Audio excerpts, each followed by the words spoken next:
Chapter 213. Yenjika looked straight ahead, not daring to turn her head to look at Lu Qing.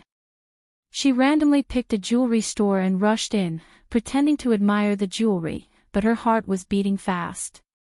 I can't let him find out my purpose. That's so embarrassing. Luckily I'm smart enough not to let him hold my hand before I suggested it. Otherwise, I'd be exposed. Wait, how should I hint to him? Lu Qing followed Yenjika's gaze and looked at the rings in the glass counter. His heart was also beating fast, but it was because he was scared. All the diamond rings here cost more than 100,000, 70,000, 80,000, 50,000 or 60,000. The cheapest one cost more than 10,000. Compared with them, my private savings are so shabby. Lu Qing's hidden pride of earning more than 30,000 in half a year disappeared. He felt a little inferior, but more of his desire and drive. While he was still young, he still had the ability to work hard. He must succeed. And in the field of martial arts, according to his master, Dan's stage was the beginning of the martial arts world. Yenjika didn't know what she was looking at.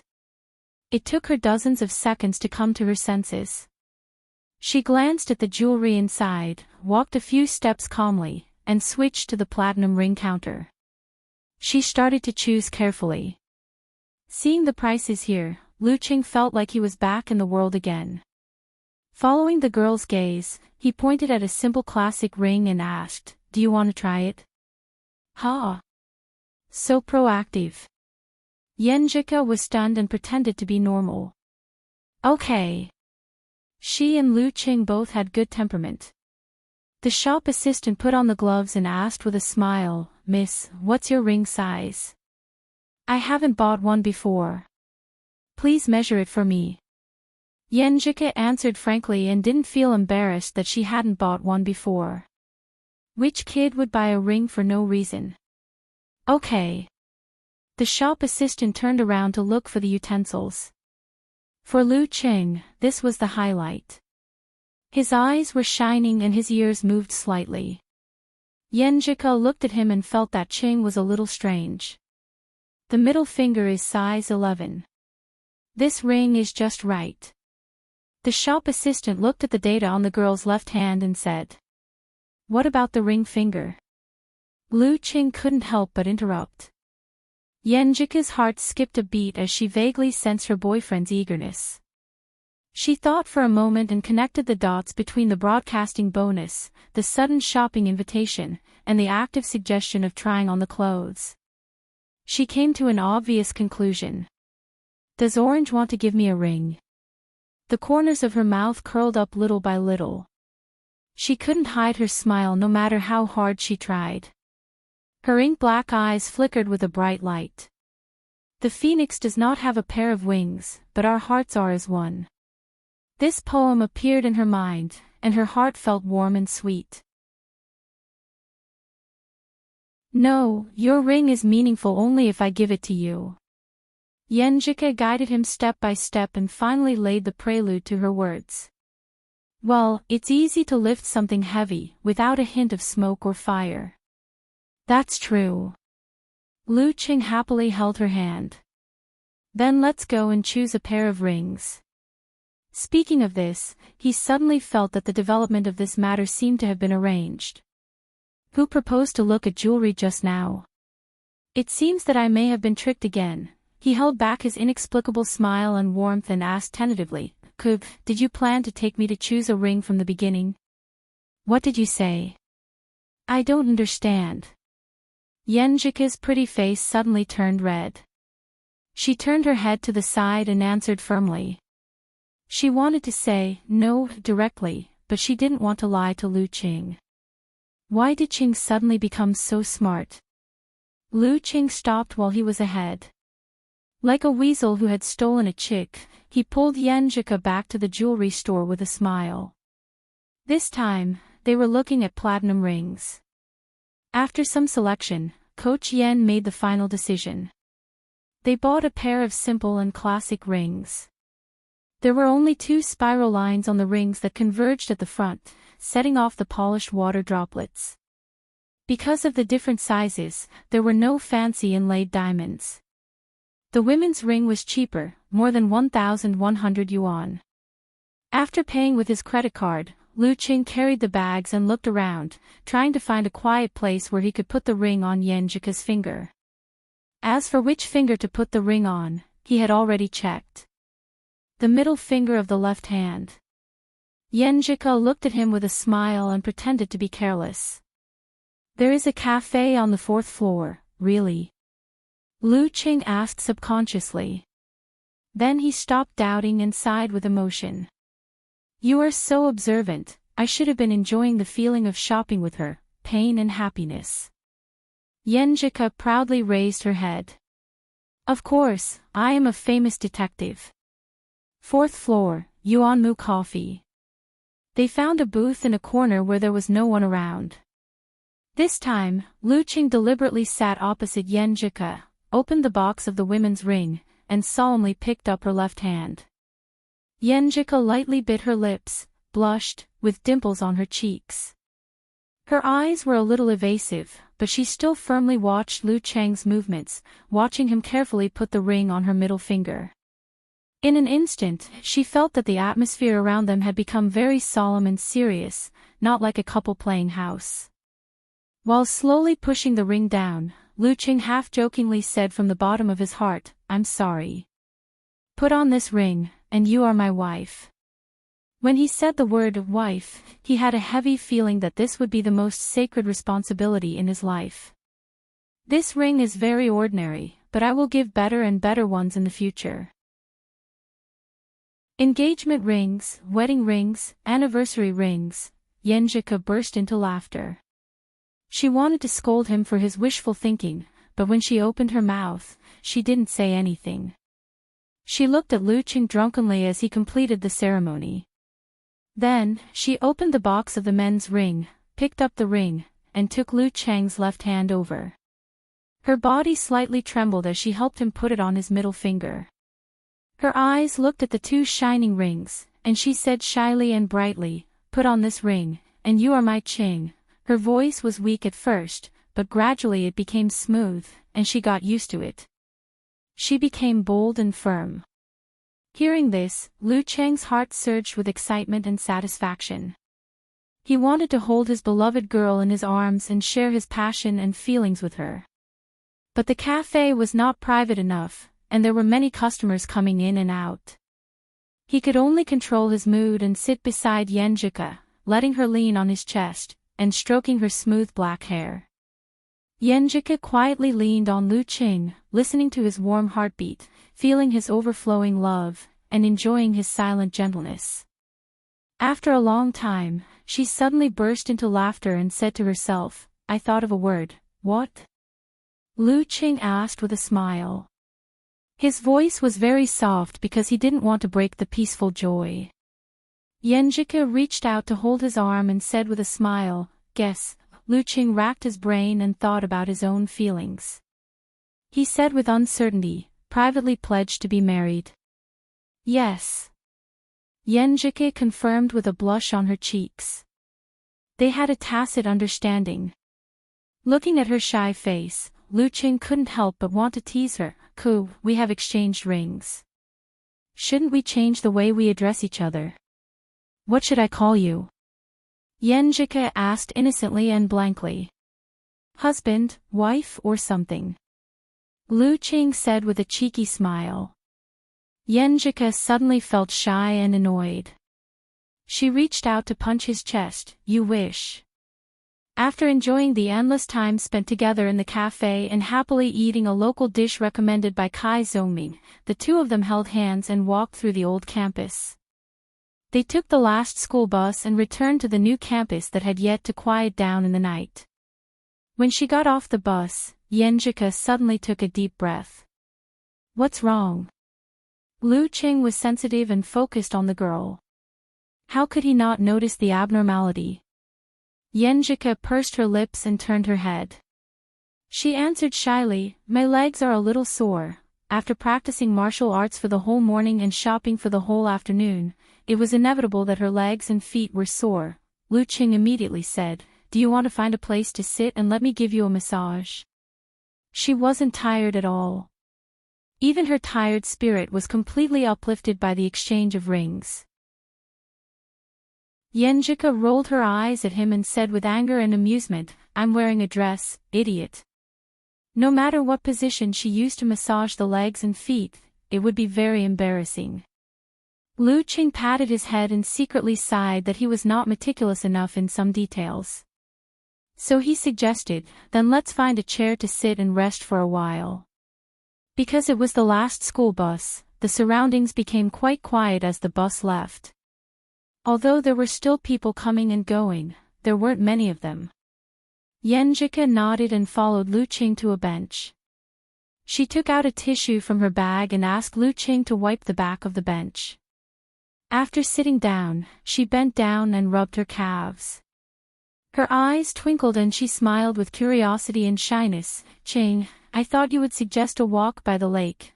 When they exchanged rings in the afternoon, Qing was so excited and happy.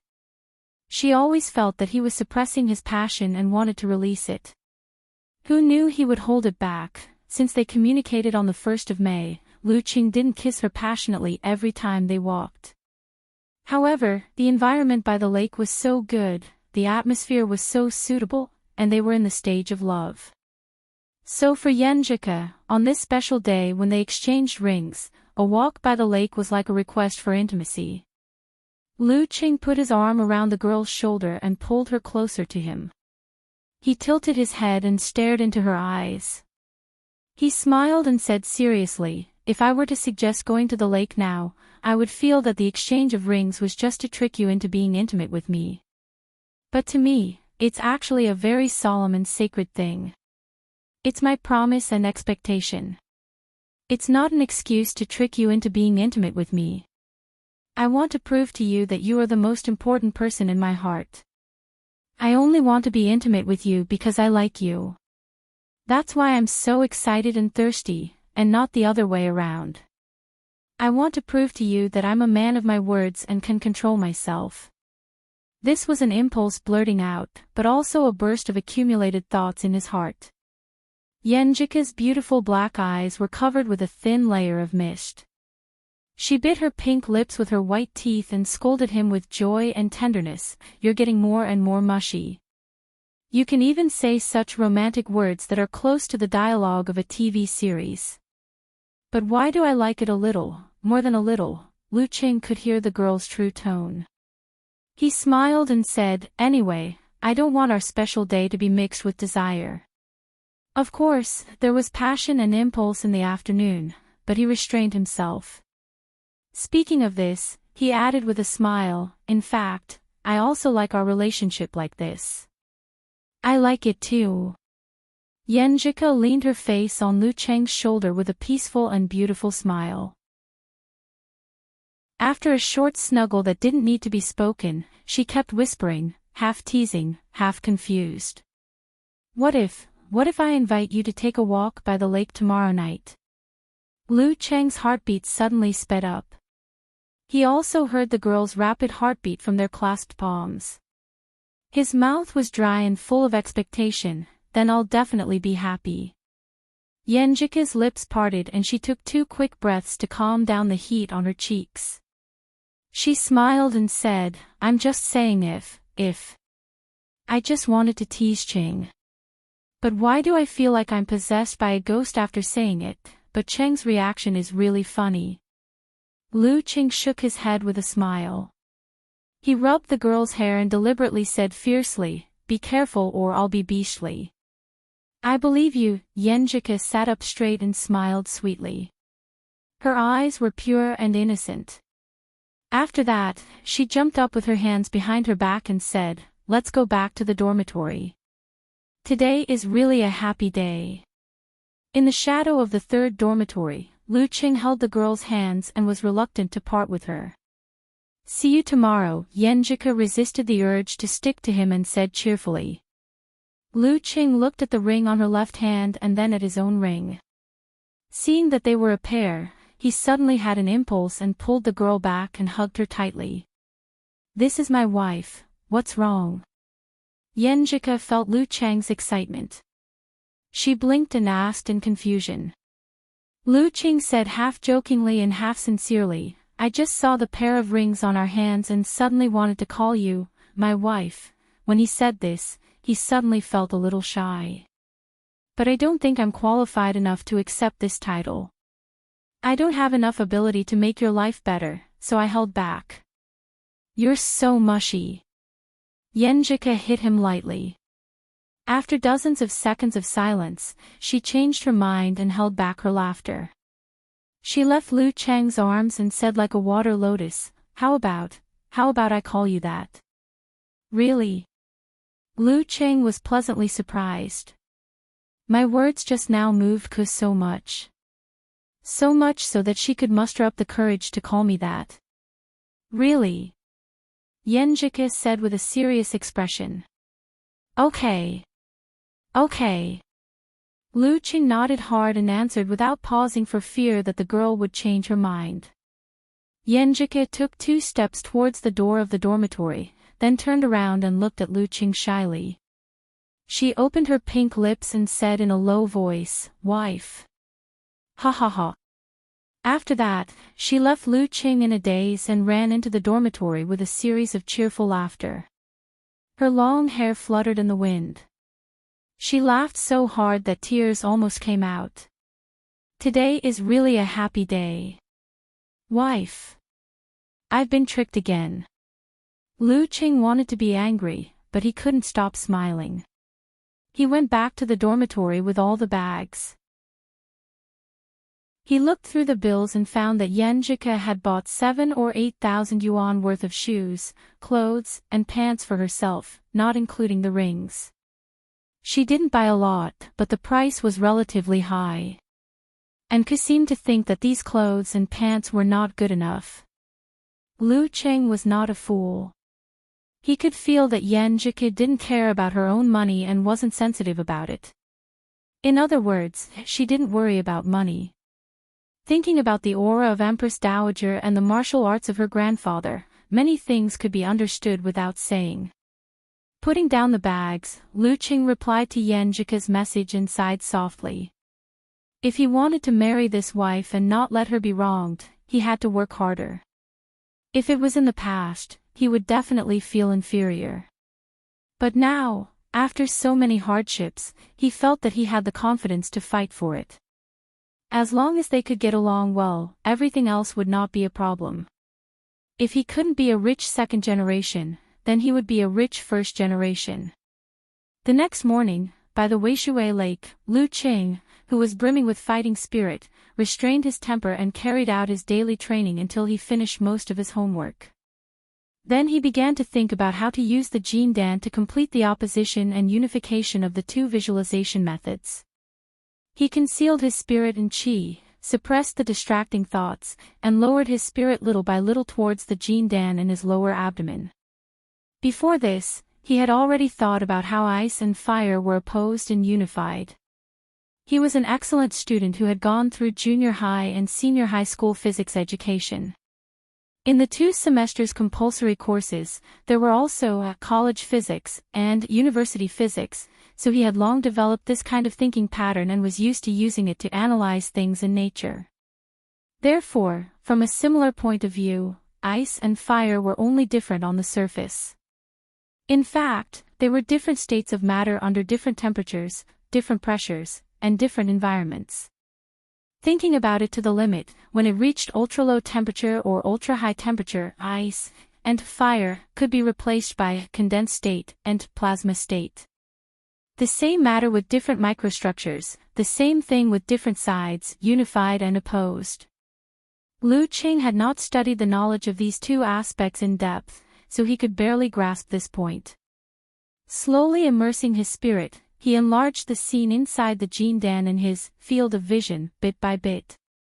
The flames were like the sun, equivalent to stars, emitting light and heat in the extremely low temperature and dark universe, illuminating the eternal loneliness of life.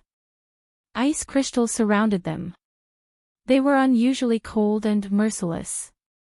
They were like planets and moons. However, from the outside, they reflected light and shone resplendently like stars in the night sky. In other words, they were fixed stars.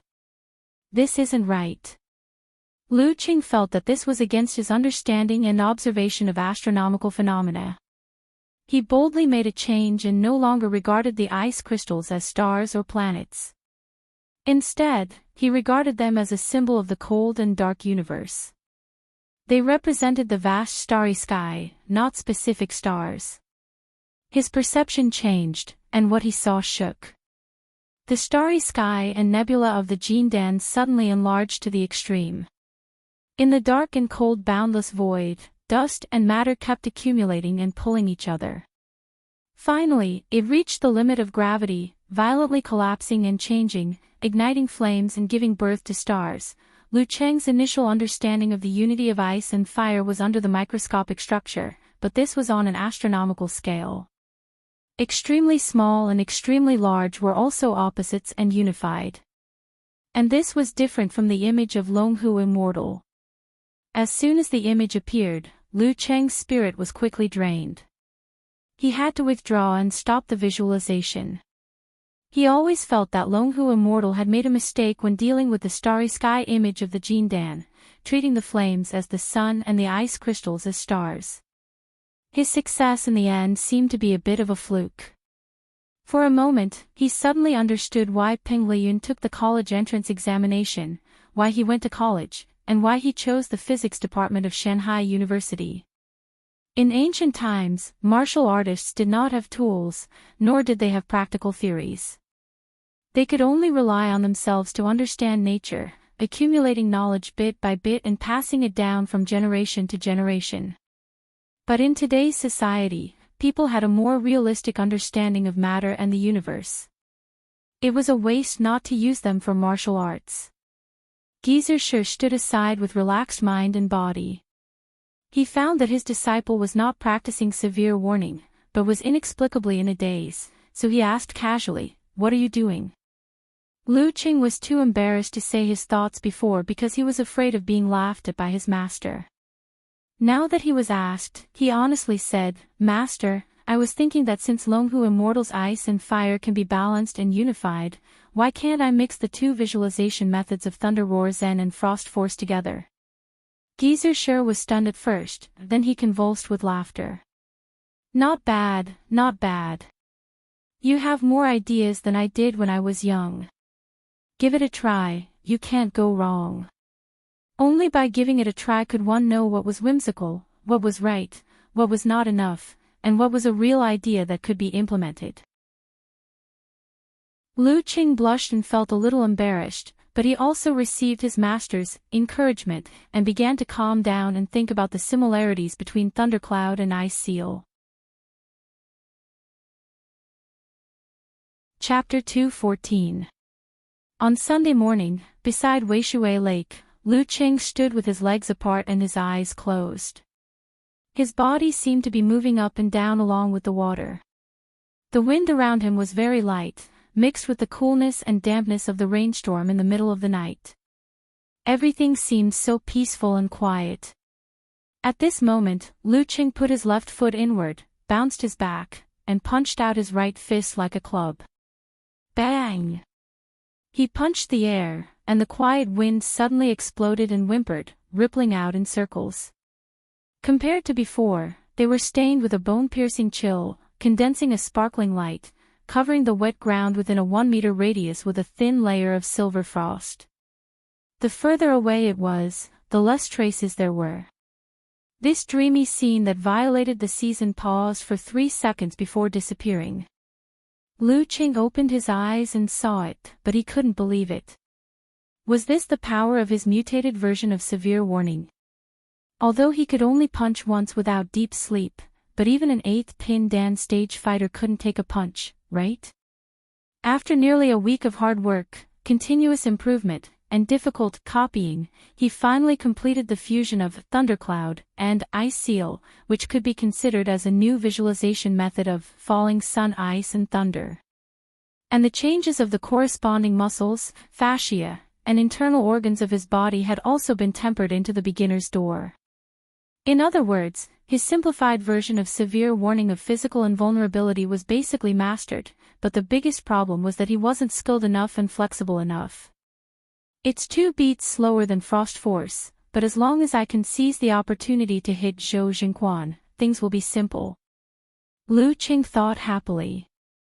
Although severe warning didn't need to connect 2 visualization methods and was simplified into a martial art with only 1 visualization diagram, it was still a low-level version of physical invulnerability. After all, he had just learned it and still needed some time to prepare. He could only use it through excellent improvisation and anticipated traps to create opportunities to use it. This would be something out of Zhou Jingquan's expectation, so he definitely wouldn't be prepared. As for the specific power of severe warning, Lu Qing couldn't accurately judge because he hadn't experienced it in actual combat. Thinking of the initial mastery of the unique skill, the competition in the afternoon, and the fierce battle with an 8th pin expert, he was excited and expectant. He took a breath and eagerly said to Geyser beside him, "Master, I'm going for a run." After an hour of deep sleep in the afternoon, everything would be ready. All that was left was to begin. "Go ahead."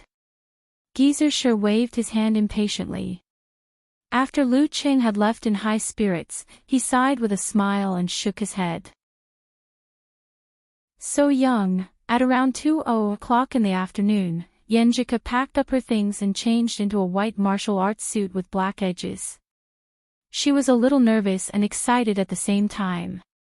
At this moment, Li Liantong turned off the computer and said in a clear and urgent voice, "Ku, wait for me. Let's go together. You're going there so early." Yenjika knew that her roommate was going to watch the competition and cheer for the martial arts club, but she didn't expect that she would leave so early. Li Liantong had specially changed into a short-sleeved t-shirt, jeans, and sneakers. She pointed at herself and said with a smile, "I feel that I have fallen in love with the atmosphere of the martial arts competition. Don't you think this outfit suits you?" The feeling of everyone working together for one thing, the atmosphere where they could vent to their heart's content without caring about the gazes of others, and the passion of shouting and singing for victory filled him with nostalgia and love. Over there, she could do something different from the usual Li Liantong. "It's okay. In fact, wearing the same martial arts suit makes me feel more involved." Yenjika answered the question seriously first, and then looked at her roommate from head to toe. She teased, "Dirty Tong, are you bewitched? I remember that you didn't like martial arts very much in the beginning. Isn't your love for filth and corruption? People change." Li Liantong said seriously, "I'm such a quiet and sunny girl, so I need a little masculine hobby to balance, neutralize it." Zhong Yanru had turned her head when they were talking. At this moment, she snorted and said, "Dirty Tong, you're becoming more and more suspicious." "What do you mean by suspicious?" "Look, I've already prepared a small trumpet and an inflatable hammer." Li Liantong pulled out her weapons. Yenjika pursed her lips and smiled, posing like a famous detective. "You're even more suspicious." That's right. Dirty Tong, you weren't so enthusiastic about the martial arts competition before." Shi Xiangyang leaned over the bed and smiled ambiguously. "Did you fall in love with a guy who practices martial arts?" Li Liantong looked at her 3 roommates with an aggrieved expression. "Am I such a person in your eyes?" "Yes." Yenjika, Zhong Yanru, and Shi Xiangyang answered in unison. "I've really fallen in love with martial arts competitions. Haven't I been watching your preliminaries all this time? I was moved by Lin Kei and your Cheng's performance, and attracted by the atmosphere during the competition. Believe me, I've almost become a die-hard fan of your martial arts club." Li Liantong said her thoughts in a joking tone. Yenjika stopped teasing her and said with a faint smile, "Welcome." It felt good to have someone supporting her, especially a familiar roommate. At this moment, Li Liantong's eyes turned, and she forgot about her seriousness. She smiled and said, "You're in a favorable position and you've taken Ching away. We're all good roommates, so we won't fight among ourselves.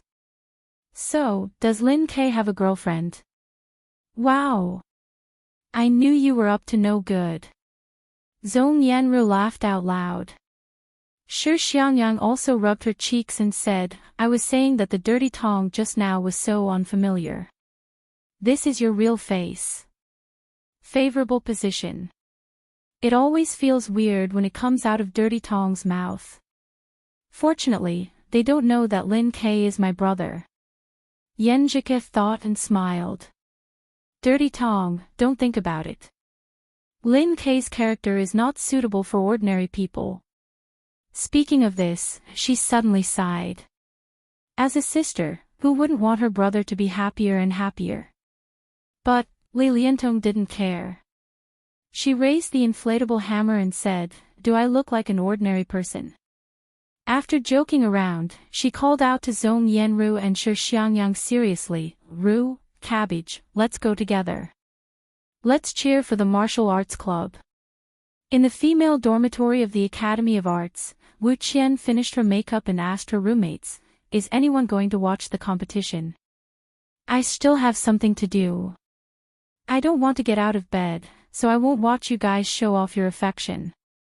Two of the girls immediately said that they wouldn't go. They were only interested in watching the martial arts club's competition at the beginning. Another quiet girl wearing large framed glasses hurriedly packed her things and said, Wu Qian, I want to go. Yanxi, you want to go? Wu Qian had expected the answer. She felt that the most likely person to not go today was her roommate, Fan Yanxi, who was a quiet artist. Fan Yanxi nodded seriously and said, Yeah, I like watching the martial arts club's competition. Wu Qian looked at her in confusion and didn't ask more. She smiled slightly and said, Then hurry up, I'll wait for you. Okay. Fan Yanxi nodded heavily. She was going to cheer for the martial arts club today. Yan Shaoling was lying on the bed as usual. She quickly opened the live video website. At the same time, she was also looking at the information she collected and provided by the unparalleled Dragon King. Every time she flooded the forum, she would make fun of herself and say that it was okay if she didn't understand and that she just had to be a love-struck fool. But in fact, she was a very serious and hard-working girl. She had been cramming martial arts knowledge to catch up with her friends. She couldn't always make fun of herself to maintain her position as a moderator. She had to cheer for Lu Qing and the Songqing University Martial Arts Club later. In the Songqing University Martial Arts Club, Xu Rui sat in the reporter's seat. She looked at the interview prompts on her phone notebook and sighed in distress. She felt a headache when she thought of interviewing Lin K again today. Her phone screen lit up and showed a few lines of words, Lin K, martial arts fanatic, if he wins, he can talk and direct the questions to the details of the competition. If he loses, then, Xu Rui's thoughts were wandering. Suddenly, she felt the noisy stands become quiet. Instinctively, she looked at the gate and saw Zhou Xingquan walking in first. He was wearing a black traditional Chinese costume with red patterns. His temperament was gentle and his manners were calm. The few spectators were stunned. Behind Zhou Xingquan, Hou Yu, Zhui Yanjun, Li Xingnan, and the others walked in one after another. On the 19th of May, 2:46 p.m., the Donglin battle squad arrived. The last match of the top 8 in Songqing Division. Chapter 2:15. Under everyone's gaze, the Donglin squad calmly crossed the field and walked to the locker room of the away team. When they passed by the reporters, Zhou Xingquan glanced at Xu Rui and nodded with a smile. Hello, Reporter Xu. During the group matches, the Donglin battle team often visited Songqing. He had seen this reporter who left a deep impression on him a few times. Xu Rui remembered the rule of not interviewing fighters before the competition. She stood up and said, Hello, good luck. After a short greeting, Zhou Xingquan didn't look sideways. He straightened his back and walked forward without swaying. When they were far away from the reporters, Hoyu excitedly approached his senior brother and asked in a low voice, "Senior brother Zhou, why don't you talk to reporter Shu for a while?" As an 18-year-old teenager who couldn't stay still, he loved to gossip about things other than martial arts, games and girls. Shu Rui, whom he had met several times, and Yenjika, whom he had watched in the competition videos, were often mentioned in his discussions with his senior brothers and junior brothers. Now that he saw them in person, he couldn't help but tease them. Interviews before the competition will affect one's mood. Zhou Jingquan answered calmly. That's true. Hoyu nodded and then winked. Senior brother Zhou, do you want to ask for her phone number or QQ or WeChat later? Zhou Jingquan chuckled. Not at all. Asking for a girl's contact information will ruin my image. Little monkey, can't you concentrate on the competition? Li Xingnan, who had sharp ears, scolded Hoyu at this time. Hoyu quietly stuck out his tongue and answered with a cheeky smile, got it. I'm very focused during the competition. It hasn't started yet, right? In the reporter seats, Shu Rui watched their backs disappear at the locker room door. She shook her head and sneered, show off, I've seen all kinds of men. When Lu Cheng, Yenjika, and the others arrived at the martial arts arena, there were not many spectators. But the students they met on the way recognized him as soon as they saw his clothes and temperament. Even if they didn't recognize him, they would know that he was Lu Cheng, the leading member of the martial arts club, after seeing Yenjika beside him. Come on, our entire dormitory is here to cheer for you guys. A cheerful boy clenched his fist and waved. Lu Cheng, you can do it. Although a girl was so shy that her voice was trembling, she still mustered up the courage to shout out. Lu Cheng didn't expect to receive such a warm reception. For a moment, he didn't know how to react. He could only smile, nod, and wave with a stiff expression. Yenjika curled her lips and held back her laughter. She pretended that she didn't know this guy and walked forward calmly. When they were almost at the door of the changing room, she laughed softly and said, "Does it feel good to be a star?" Lu Cheng rubbed his stiff cheek muscles and said with a wry smile, "I finally understand a word, flattered." This was the support of the students. This was both motivation and pressure. Filled with emotions, he pushed open the door of the locker room and let Yenjika enter first, followed by him. Clang! The bustling atmosphere was isolated from the outside world. At 3:00 sharp, all the participants of the preliminaries had arrived. Geezer drank a mouthful of wine and wiped his mouth.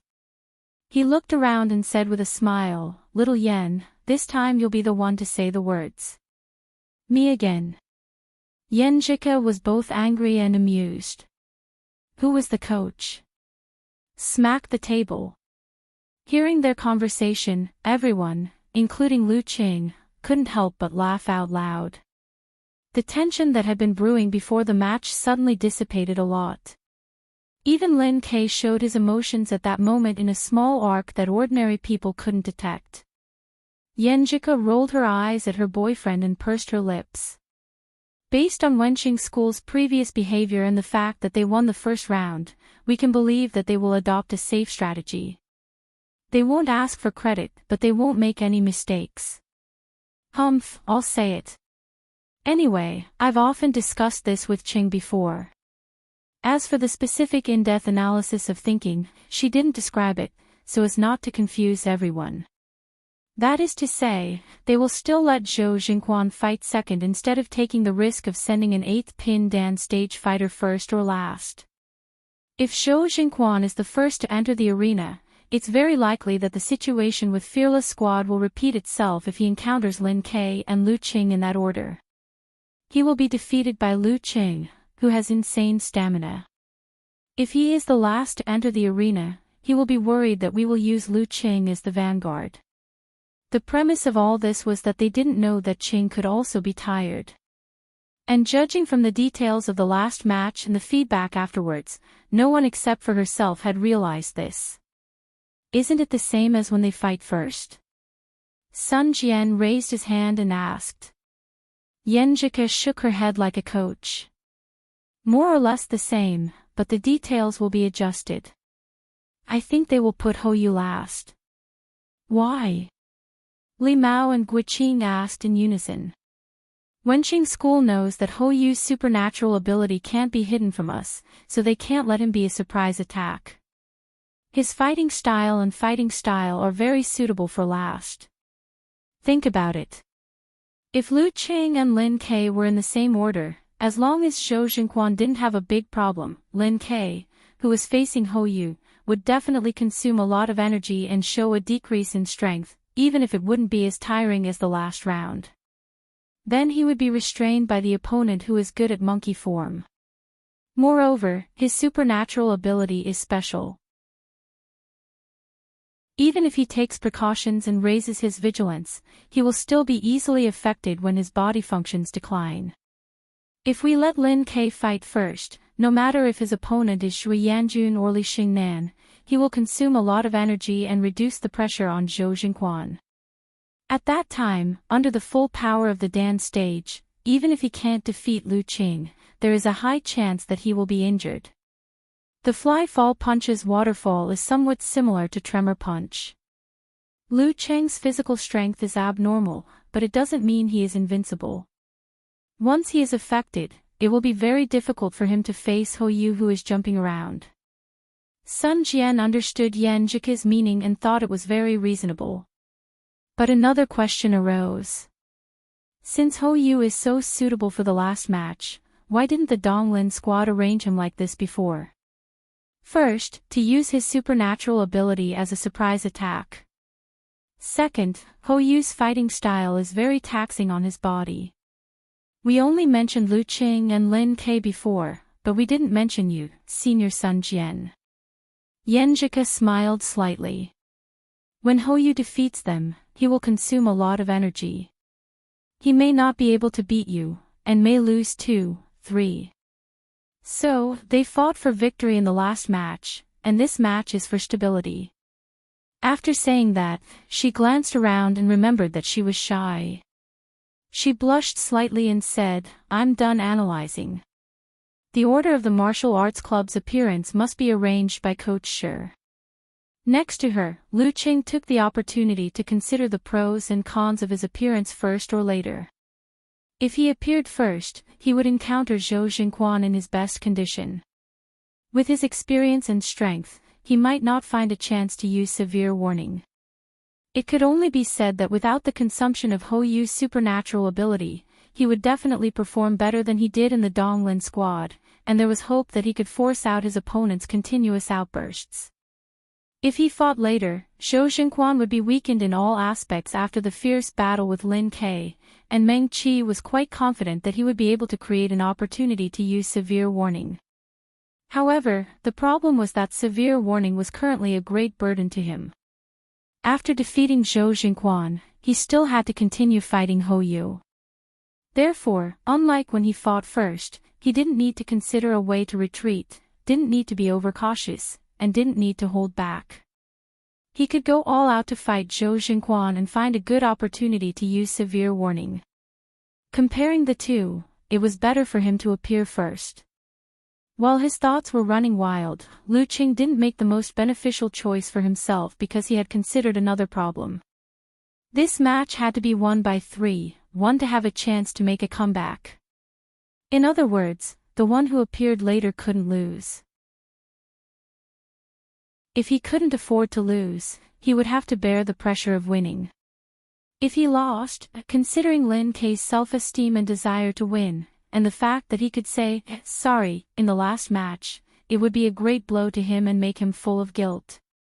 Normal people would be upset and feel pain for a while, let alone Lin Ke, who was a bit mentally ill. I can't put pressure on him and aggravate his problem. This was not because he sympathized with Lin Ke, but because he wanted to protect him. It was not only for the sake of Yenjika, but also because they were the 2 pillars of the martial arts club. After fighting side by side for so many matches, they had long developed a sense of camaraderie with each other. As one of the leading fighters, as a man, this was the time to use his shoulders. "I'll bear the pressure." Lu Qing exhaled and said before Gizershur could say anything, "Coach, I want to be the second to appear." Everyone's eyes immediately focused on his face. Some were puzzled, some were surprised, some were biting their lips, and some were shaking with ice. This was a rare volunteer. Lin Ke pursed his lips and stepped forward. He looked straight at Gizershur and said, "Coach, I want to be the second to appear." Lu Qing had expected this. While complaining about his brother-in-law's strong self-esteem, he explained calmly, "I've been practicing a killer move recently. It's suitable for Zhou Xingquan's condition to decline." Gizershur laughed. "Everyone is very enthusiastic.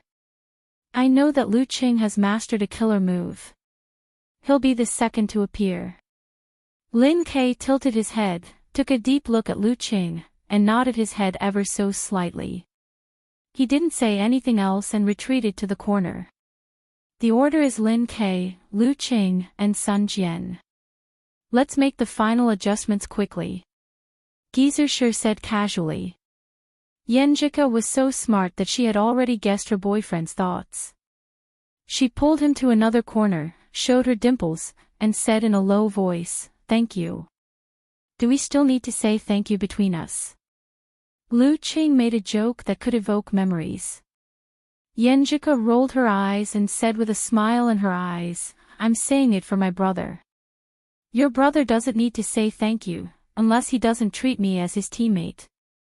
Lu Qing said seriously, but he felt it was too serious, so he laughed and said, "Unless he doesn't treat me as his brother-in-law." Yenjika looked at this guy who was getting more and more shameless. She wanted to pinch him, but when she thought of his upcoming match, she held back her restless hand and snorted. Hearing the girl's coquettish anger, Lu Qing felt happy. He closed his eyes and planned to rest. Looking at his action, Yenjika's eyes moved and her expression became gentle. She leaned close to his ear and said in a low voice, "Qing, you're so nice. This is the right way for a girlfriend to thank her boyfriend." Lu Qing immediately smiled, but he didn't open his eyes. He just held Yenjika's slender hand and drew strength from it to better adjust his state. This was both pressure and motivation. In the away team locker room, the leader of Wenqing School, Nai Mingfei, looked around at all the disciples and stopped Hou Yu, who was running around in the room. "In this match, we need to be steady first. Yu Chuan is the second to fight, so he can attack or retreat." Nai Mingfei said concisely, They must be on guard against your supernatural ability. You're the last to fight, so you have to win. Yanjun, you're the vanguard. No matter if you meet Lin Ke or Lu Qing, just remember one thing. Don't be afraid and play your normal level. Do you understand?" "Understood." Hou Yu and Zhui Yanjun answered in unison, while Zhou Xingquan took out his black martial arts suit from his junior brother's backpack and carried it to the bathroom.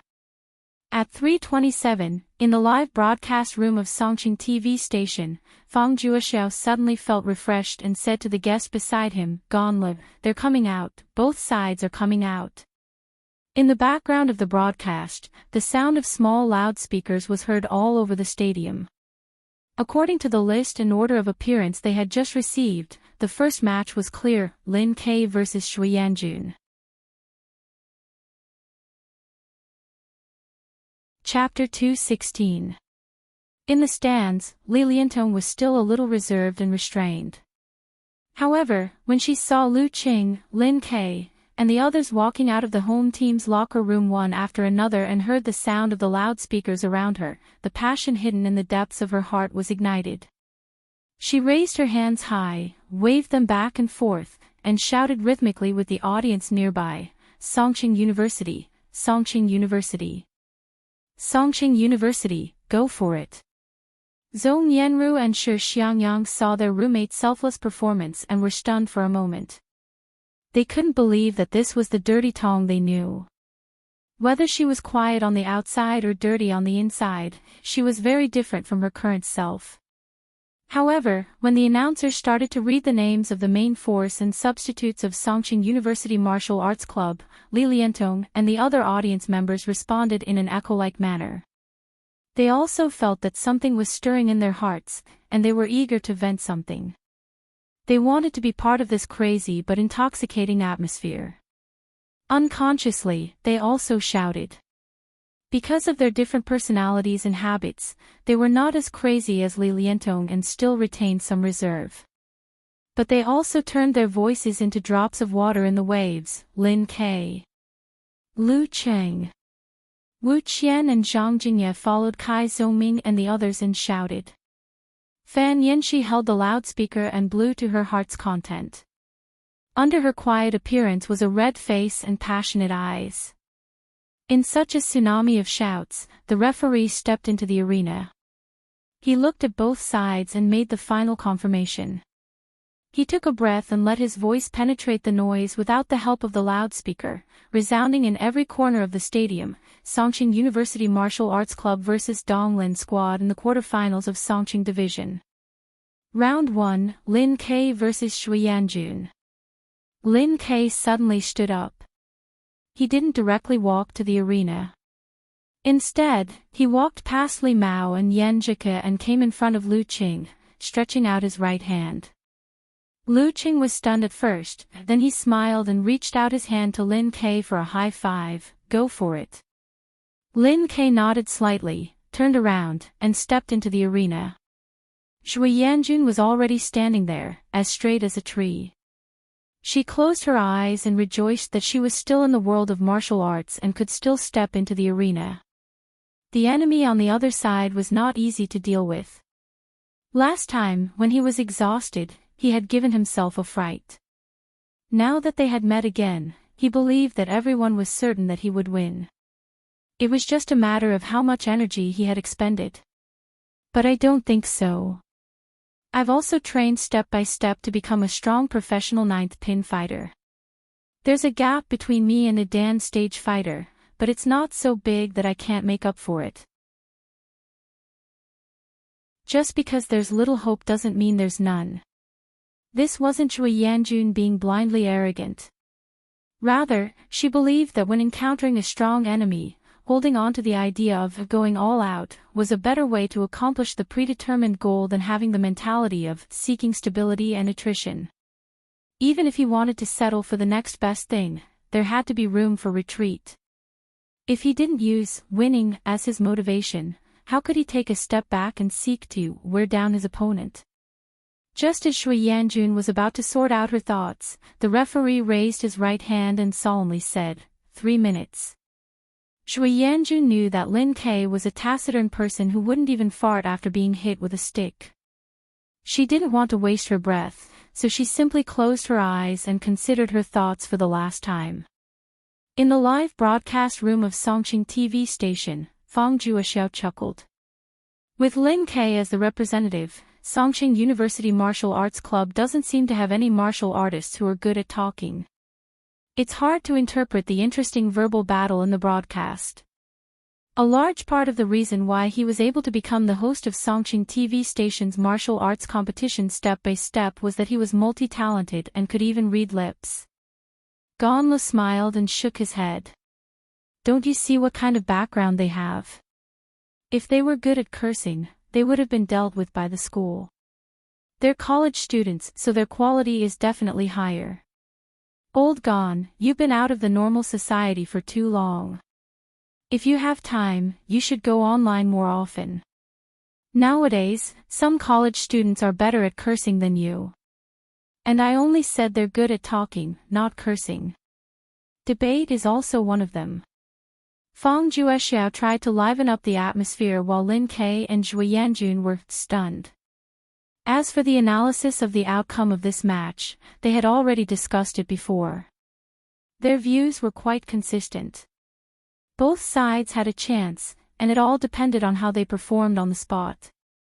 While Fang Juexiao and Gan Lo were discussing verbal skills, Kai Zhongming looked at Lin Kai on the stage and felt the enthusiasm around him.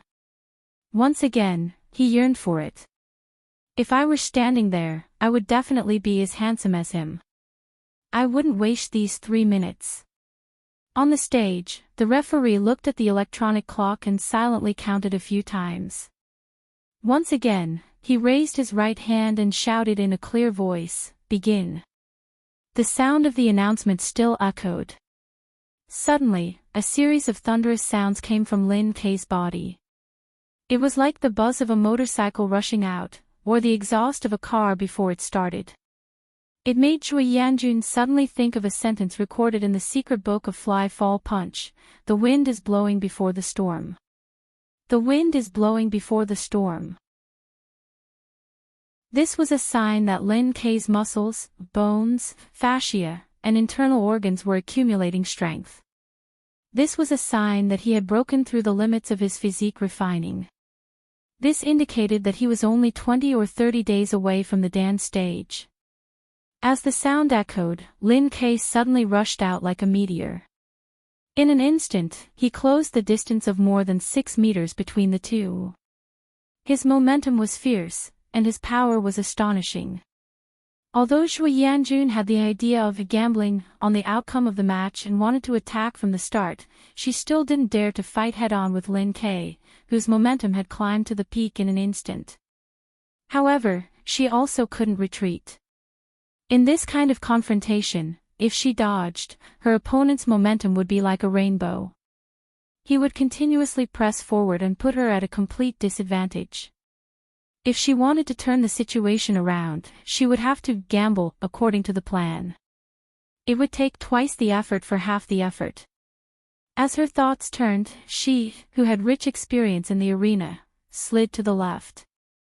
It looked like she wanted to avoid the frontal attack and attack her opponent from the side. As soon as she moved, Lin Kai's center of gravity swayed. His body strangely changed directions at high speed without any sense of difficulty. Seeing that her opponent's right arm muscles had already swelled, Zhui Yanjun's spine sprung up dramatically. Her back muscles swelled, and she forcibly pulled her body back. She wasn't trying to dodge, but to wear down Lin Kai's momentum. She shifted her center of gravity, and her feet fiercely pushed inward.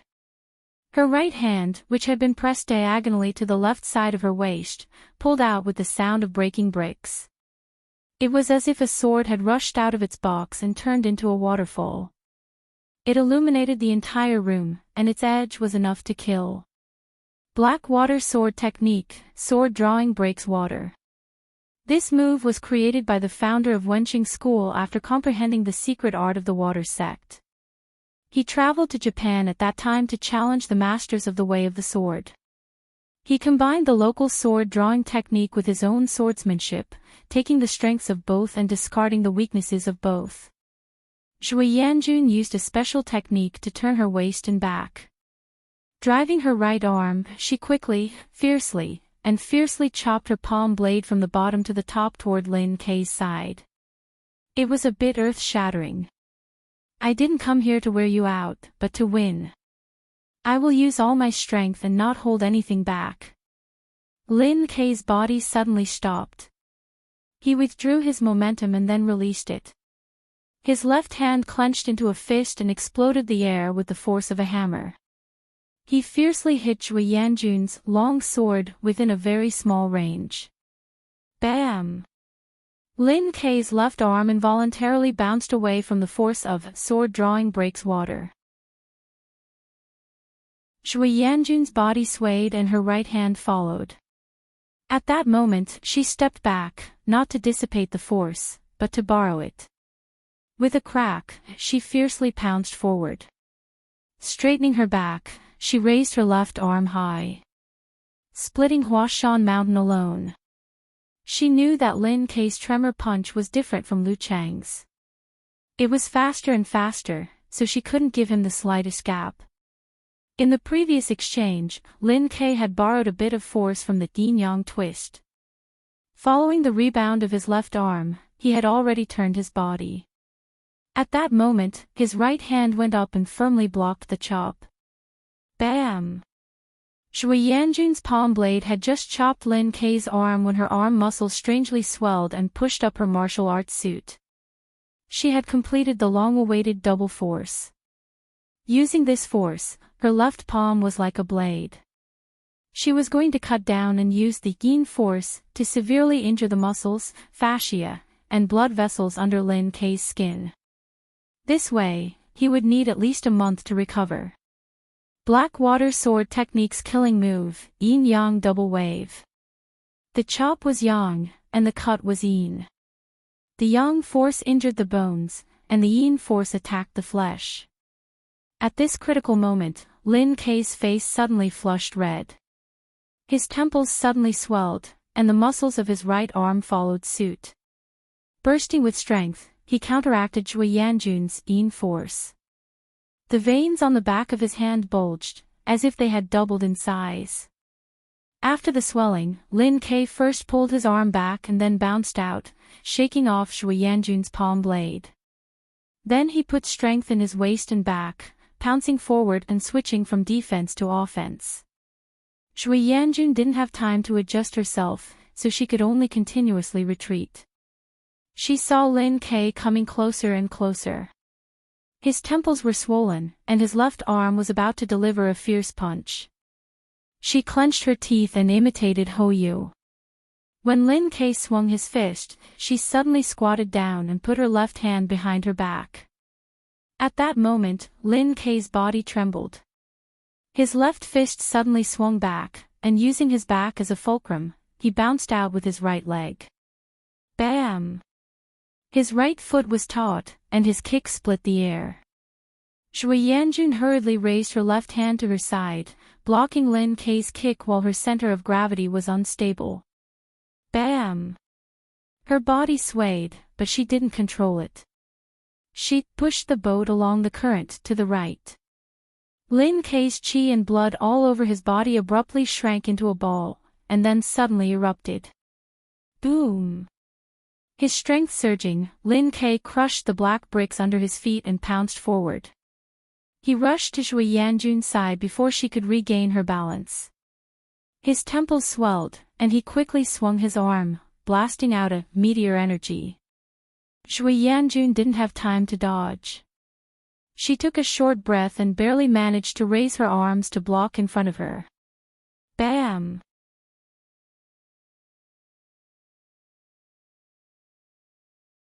Chapter 217. The referee's announcement was met with cheers and honking horns. Winning at the start was always a joyous thing. Hearing Lin Kei again and again, Lu Qing couldn't help but whisper in Yanjika's ear, almost dance stage, how enviable. Indeed, if he and brother-in-law were in different positions and encountered Shui Yanjun's drawing sword and breaking water style, it would be impossible for him to unify all the strength in his body as one, stop as he wished, and hammer down to block in time. Faced with this extremely fast and ruthless move, he would most likely only be able to take advantage of the situation and throw himself to the side, hastily dodging. Then, he would fall into the opponent's follow-up moves, and with the slightest bit of carelessness, he could possibly capsize unexpectedly. This was like the ninth pin of the dark sect, who was tricked by the supernatural ability of fire, and in the blink of an eye, he was hit by a chain of attacks and died on the spot. At that time, he was inferior to the enemy in all aspects of martial arts. Similarly, when Lu Qing resolved the second wave of yin and yang, he couldn't do it at the moment. He had to understand the meaning of withdraw and train his strength to be both hard and soft, to be able to release it, incorporeal. Of course, this didn't mean that he had no way to deal with the second wave of yin and yang. If he grasped it well, he could use the swing force to resolve it. Yanjika's face was full of joy, and her lips curved into a smile. After hearing Lu Chang's sigh, she lowered her voice and joked, "This is your little goal." Little goal. Lu Qing smelled the girl's fragrance and smiled slightly. Reaching the physical invulnerability stage in 1 year was still too far away and didn't feel real. But it wouldn't be long before he could train martial arts into his body and reach the peak of his current state. Then he would be qualified to explore the meaning of withdrawing and unifying his strength. They were real, right in front of him, and he could reach out and touch them. Thinking that he could reach this level in the next step really made him excited. Using Zhao Chang's catchphrase, it was exciting. This is my little goal for the second half of the year. In the away team seats, Zhou Xingquan flicked his black martial arts suit and took large strides towards the arena like an immortal. When he met Zhui Yanjun, he nodded slightly and said, "Better than I expected." He was tactfully praising Zhui Yanjun for fighting well. If Lin Ke hadn't reached the Dan stage, it would have been hard to say who would win. Zhui Yanjun held back her feelings and urged, "Hurry up and get on the stage. Don't give him time to recover." In the previous round, Lin Ke had tried his best to end the battle quickly, so he had used up a lot of energy. Zhou Xingquan nodded with a smile. His body didn't sway as he exerted force with his feet and strode into the ring, standing opposite of Lin Quebec. At this moment, the audience's cheers were getting louder and louder. A large portion of them knew that the biggest hurdle had come. The referee became spirited and swung his right hand. He did not give the two sides a chance to adjust. Begin. Lin Ke's muscles and bones crackled as he rushed toward Zhou Xingquan at lightning speed. It seemed that he wanted to repeat the story from before, using the offensive to gain the upper hand, and relying on the fierce battle of life and death to kill the strong enemy. When enemies meet on a narrow path, the courageous one wins. This was what it looked like, but in reality, Zhou Xingquan did not feel any tingling sensation from being attacked. A strong fighter of the Dan stage had absolute reaction. However, Zhou Xingquan did not dare to be careless, because he suspected that Lin Ke had mastered the ability of concealment after absolute reaction. In other words, he relied on the contraction of his qi and blood to hide his intention to attack until the moment he actually made a move. If that was the case, under certain circumstances, even with absolute reaction, he might not be able to block it in time. Zhou Xingquan retreated a few steps. His movements were as calm as flowing water, and his movements were extremely natural and at ease. Lin Ke, on the other hand, released his momentum like a rainbow soaring into the sky. The strength under his feet burst forth, and his body turned into a meteor, upright and mighty. At this moment, Zhou Xingquan seemed to have an illusion that he could not block the attack head-on. He understood that his momentum was being suppressed by his opponent, to the point that ripples appeared in his soul. This kind of situation could easily cause a misjudgment. He smiled slightly and stopped as he said. He bent his legs, shook his waist and back, and clenched his right hand into a fist, and hammered down with a whistle. This was not a swing, but a twisting movement of his waist and back. He twisted the strength of his body into one, and released an attack that was only slightly weaker than force concentration. Bam! Not only did the airflow explode, but it was also compressed by the fist, turning into an invisible arrow that flew straight towards Lin Ke's face. Lin Ke only felt a strong wind in his face, and he almost could not open his eyes. His momentum was stagnant, but his state of mind was firm, and he did not waver in the slightest. He narrowed his eyes, and using the momentum of the forward pounce, he straightened his back and quickly swung his arms. He did not back down and threw a forward punch. As for the follow-up, he was already prepared. Once he met Zhou Xingquan's downward punch, he would immediately use yin-yang twist to quickly release meteor force, and then imitate the explosion of the dance stage to complete a two-hit combo. Victory would be decided in a few moves. Bam! As soon as the two fists collided, Zhou Xingquan's qi, blood, and spirit suddenly converged. His arms immediately became soft, making Lin Ke feel as if he had hit empty air. The powerful attack just now had turned invisible. His blood flowed back, and his strength gathered. His lower abdomen seemed to have condensed into a Dan. Boom! The human body Big Dan exploded, and a mighty force gushed out. Zhou Jingquan's right fist, which had been bounced away by his opponent because of its softness, suddenly returned and took the initiative to meet Lin Kei's yin-yang twist. This force was so strong that when Lin Kei borrowed it, his body immediately trembled and involuntarily pulled back. He was pulled back 2 steps by the invisible rope. Zhou Jingquan took a big step forward and came in front of his opponent. In his mind, he visualized a rising stream of water, combined with the contraction and condensation of his qi, blood, and strength once again. Double explosion. Fly fall punch, waterfall. Lin Kei's entire body's strength was as one. Within 2 steps, he had already adjusted his center of gravity, but his opponent had already caught up. He raised his right fist high and hammered down like a waterfall. There was no time to dodge or retreat. He took a deep breath and condensed his blood, breath, and strength into a ball. Immediately after, the ball exploded, and a gale swept through. Lin Kei's temples swelled, and his face flushed red. Compressing his muscles and swinging his arms quickly, Lin Kei was not afraid and blasted the meteor force diagonally upwards. Bang! There seemed to be thunder in the place, and the sound reverberated outwards. Zhou Jingquan and Lin Kei's fists seemed to be frozen in the air, and their bodies shook together, their muscles clearly trembling. Zhou Jingquan didn't make a sound. He gathered his qi and blood again and held the Dan, condensing the feeling of vibration, strength, and spirit into one point. In his mind, the flood was surging, filling the lake, and finally breaking the dam.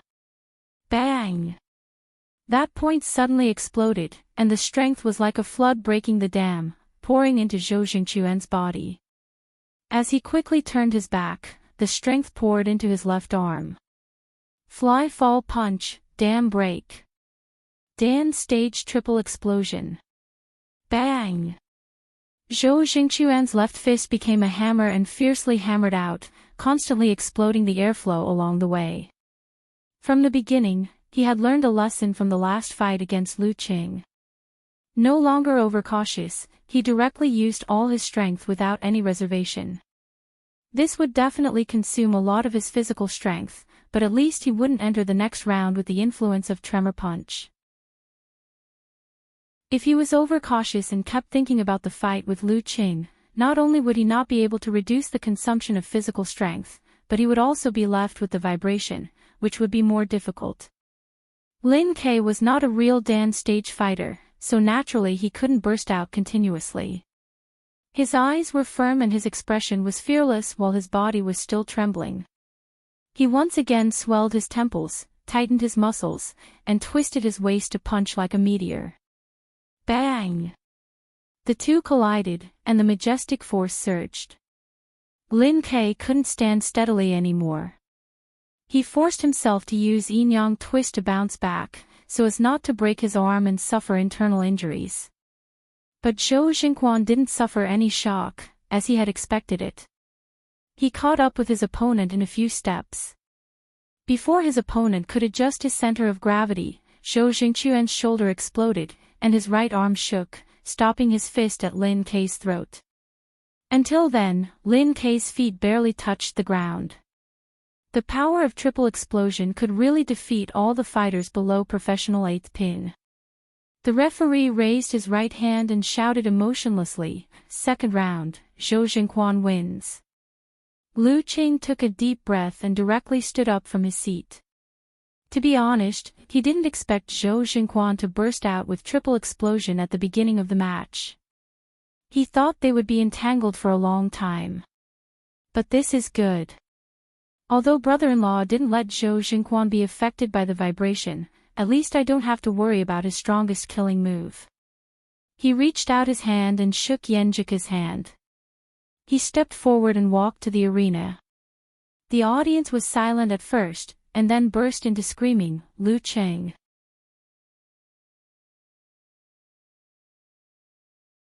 Chapter 218. In the live broadcast room of Songqing TV station, the host Fang Juexiu shook his head and smiled. This match ended faster than I expected. Old Gon, hurry up and tell us what happened. Gonla smiled and said. Gonla chuckled and replied, there's nothing to say. Zhou Jingquan's Dan stage triple explosion, when he is in perfect condition, can kill a professional 8th pin fighter head-on. Lin Ke has just defeated a strong professional 9th pin fighter and consumed a lot of energy. This is the exact opposite of last week's fight. At that time, Zhou Jingquan had defeated Lu Qing, while Lin Ke was in his peak condition. Therefore, today's result is reasonable. The only surprise is that Zhou Jingquan didn't hold back at all from the beginning, as if he didn't consider the next round. Lin Ke should be proud. Zhou Jingquan is treating him as an opponent of the same level. There's no need to be depressed. After all, he forced Zhou Jingquan to use triple explosion of Dan stage, right? Lu Qing doesn't have to worry about this in the next round. Fang Juexiao heard the director's prompt and interrupted in time. Well, Lu Qing is on the arena. The third round is about to start. Let's wait and see. Yan Shaoling, who was watching the match broadcast and chatting on the forum, suddenly sat up straight and adjusted her posture, staring at the screen with bright eyes. Lu Qing. Lu Qing. Echoing in every corner of the martial arts arena, Lin Ke walked down the arena with a slight stagger. The head-on collision just now made his qi and blood boil, and he couldn't calm down for a while. When he met Lu Qing, he slightly lowered his head and gasped, almost, not good enough. Even though Zhou Jingquan had used Dan stage triple explosion, it should be able to do even better. That's enough. Lu Qing interrupted him and took the initiative to stretch out his right hand. Lin Ke hesitated for a moment and responded. Not only did he give a high five, but he also gave a strong handshake. At the same time, he whispered, come on. Lu Qing nodded, adjusted his state, and strode to the stone steps. Next, he had to find and create an opportunity to give Zhou Jingquan a severe warning. Of course, this was a killing move that could only be used once. If he wanted to complete the severe warning, he could only use the frost force once or the tremor punch 3 or 4 times before that. At this moment, Zhou Jingquan was doing breathing in and out methodically. His abdomen expanded and contracted, and his throat made a humming sound.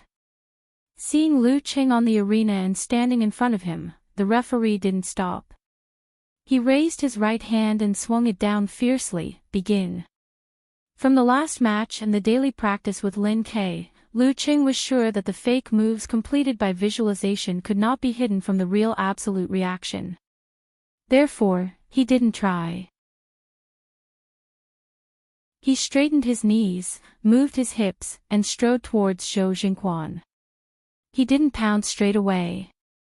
Instead, he gathered his strength step by step and adjusted the corresponding parts of his body. He tightened and bulged different muscles and was ready to use severe warning.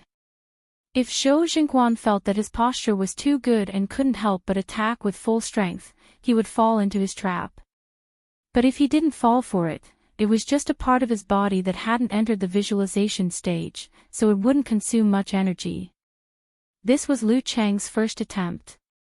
It seemed to be a regular attack, but it was full of hidden killing intent.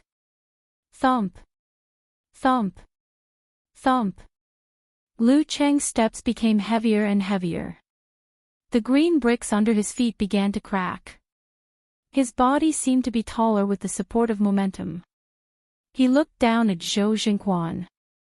When he turned his waist and extended his right arm, Zhou Jingquan, who had been quietly waiting, moved. His center of gravity swayed, his feet slipped, and he flashed to his side. He shook his right shoulder and let his arms slanted out like an oar. Bam!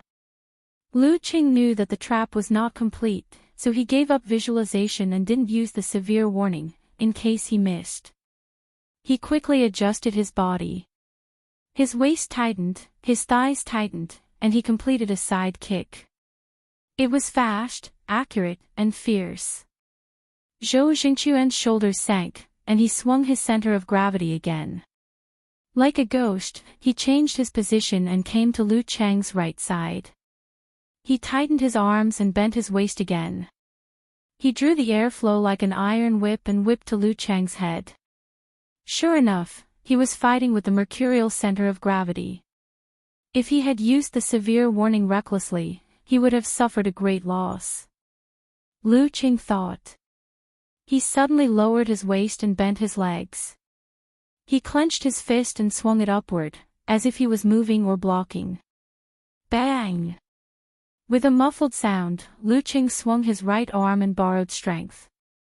When he was about to use the 24 blizzard strikes to whip Zhou Jingquan, he found that Zhou Jingquan's center of gravity swayed and changed his direction again. This caused an irreversible interruption of his roaring gale, making it difficult for him to fight more fiercely and crazily. Zhou Jingquan flashed to Lu Cheng's back. He outlined his abdominal muscles and affected the fascia. He shot out his left arm and hit Lu Cheng's spine with a bang. This move was fast and compact. It was the continuation of fly-fall punch. Lu Cheng swung his waist and back. He swung his elbows sideways. The air burst and made a crisp sound. After the fist and elbow hit, Zhou Jingquan's back muscles bulged. He rushed his right hand and made another move without leaving any gap. Bang! Bang! Bang! Bang! Bang! They kept colliding in the small space. Lu Cheng resisted Zhou Jingquan's continuous attacks with the 24 blizzard strikes that he couldn't continue. Although he was not in a precarious situation due to the experience of the last fight, in such a situation, not to mention preparing severe warning, he did not even have the chance to use frost force and tremor punch. Lu Cheng seized the opportunity. After blocking Zhou Jingquan's crushing punch with his raised arm, he suddenly turned his waist and back. He opened all his muscles and joints and sent out a violent swing force. He wanted to use the same trick he had used the last time. He wanted to use the swing force to create a short time for him to tighten and compress his muscles to throw the tremor punch. Once Zhou Jingquan's body was shaken, he would have to stop it with a hum or of force concentration. That would be his chance to give his enemy a severe warning. However, Zhou Jingquan didn't force the swing this time. He flew to the side, which made Lu Cheng's tremor punch lose its target. He bent and straightened his leg, and his strength burst out, shattering the bricks. His body pounced out, chasing after his prey like a goshawk. He adjusted his muscles, and once again prepared for the prelude to the severe warning. Bang! Bang! Bang! Every step he took was a piece of black brick, and his momentum was extremely fierce. Zhou Jingquan, on the other hand, seemed to have eyes on the back of his head. He kept retreating like flowing water and moving clouds. From time to time, he would change his direction with mercurial balance, like a butterfly dancing on the field. One chased and the other retreated. They almost went around the field, but the distance between them didn't change. At this time, Lu Cheng's body couldn't maintain the corresponding changes of the severe warning. He could only let go of his preparation and let his momentum weaken. It was because of this weakness that Zhou Jingquan's legs suddenly stopped. All of the kinetic energy was accumulated in his muscles and fascia. Crack! The bricks under his feet cracked. In his mind, he visualized a rising water flow and a fierce waterfall hitting the ground. Taking advantage of Lu Cheng's momentary change in qi, he pulled back his arm and threw out a punch like a bolt of lightning. Like a bomb bombardment, he launched a mighty blow. Fly-fall punch, waterfall. Lu Cheng forced himself to take a deep breath, and the image of a thundercloud appeared in his mind. The corresponding muscles tightened quickly, and he raised his left foot, twisted his waist, and smashed out with his right arm as if he was holding a huge hammer. Bang! The thunderclouds exploded in Lu Cheng's mind. His two fists froze in the air. Circles of invisible ripples rippled out rapidly. Both of them felt that their muscles and fascia were trembling, their internal organs were shaking, and their breath and blood were boiling. They couldn't exert force for a short time. His abdominal muscles wriggled along with his internal organs. Lu Cheng's body produced a thunderous sound, which echoed Zhou Jingquan's throat. Both of them made a reverse vibration with their inner practice at the same time. They offset most of the effects and recovered at the same time. Zhou Jingquan swayed his center of gravity again and launched the fly-fall punch, continuation.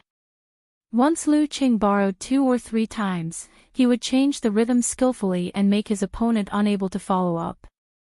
I can't be led by the nose. After fighting for a while, Lu Cheng decided to take the initiative to create an opportunity to launch the severe warning. When Zhou Jingquan once again circled behind him with his mercurial balance, he suddenly exerted his strength, flicked his waist and back, and pounced forward. It seemed that he was trying to distance himself from Zhou Jingquan and get rid of the fly-fall punch. Thump, thump, thump. Lu Cheng listened to the footsteps behind him and began to adjust his muscles and fascia. Once his opponent approached him, he would immediately launch a counterattack. Crack! He stepped on the ground and broke the black bricks. He turned around and was about to pounce on his opponent while visualizing the falling sun ice thunder to launch a well-prepared attack. However, when he turned around, he was stunned. Zhou Jingquan kept a good distance from him so that he couldn't follow up with another attack. Otherwise, his opponent would have plenty of time to dodge. Zhou Jingquan found Lu Cheng was stunned. He smiled and crooked his finger, like a cat playing with a mouse. This was a naked provocation and contempt, which made the audience and Yan Shaoling, who was watching the live broadcast, so angry that their chests almost exploded. Damn it! Lu Cheng's anger rose in his heart, but he soon calmed down because of Hou Yu's example. He caught the key point in a flash. Zhou Jingquan was deliberately provoking him. Why did he do that? Did he want me to take the initiative to attack and take the initiative to try? As this thought flashed through his mind, Lu Cheng immediately came to a realization. Why would I painstakingly create an opportunity to use severe warning? As long as he waited patiently, this opportunity would definitely appear. Because in Zhou Jingquan's eyes, my physical strength was so abnormal that it was almost limitless. But he had just completed the Dan stage triple explosion in the battle with Lin Ke, so his body was declining in all aspects. If he continued to suppress me with continuous, he was afraid that before I showed any flaws, he would be exhausted and even lose the ability to burst out his full strength once or twice. Therefore, his continuous attacks just now were just to provoke me so that I would find an opportunity to take the initiative to counterattack. Once I failed 3 times in a row and reached a low point, it would be time for him to erupt with all his strength and try to win. He was a little anxious before and thought that he had mastered the killer move, so he almost made a mistake. Facing Zhou Jingquan's provocation, Lu Cheng put on a stable stance and waved to his opponent. Come on. Let's compete in physical strength.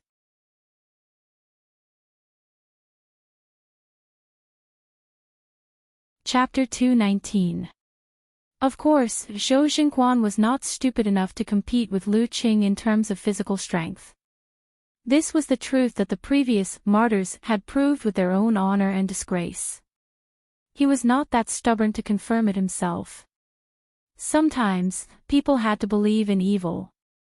At first, he was sensitive enough to notice that Lu Cheng was trying to end the fight quickly, so he planned to weaken his opponent's momentum bit by bit. When the time was right, he would immediately burst out and win with all his strength. Now that he saw Lu Cheng calm down and assume a steady defense, his heart skipped a beat. He knew that his plan A was completely ruined and could no longer be realized.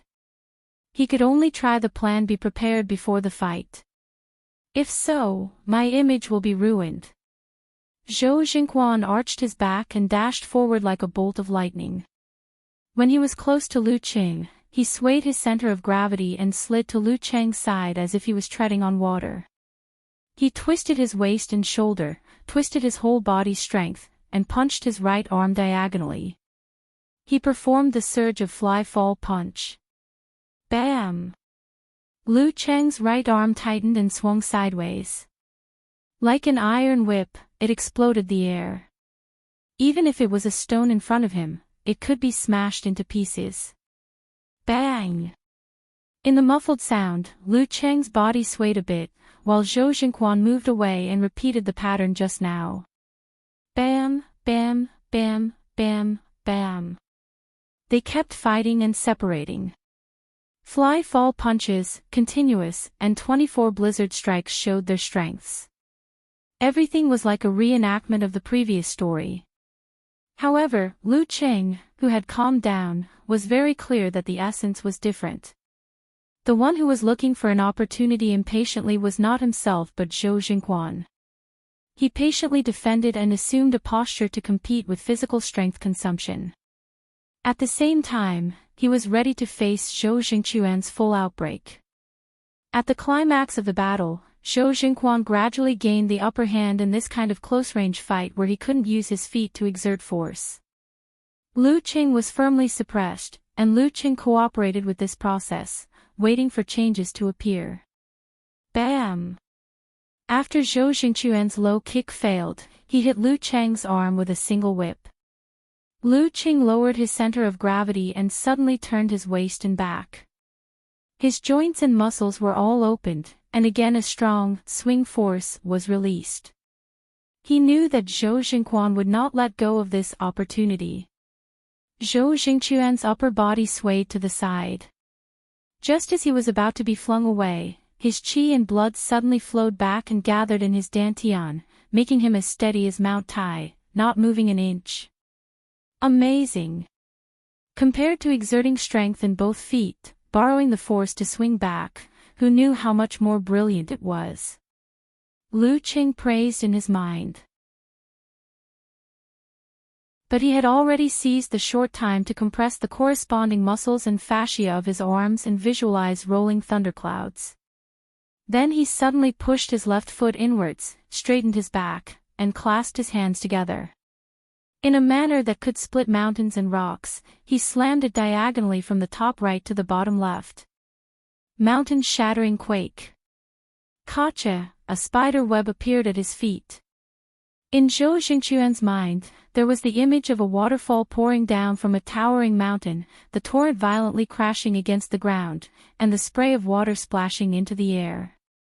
The condensed point in his dantian exploded with a bang.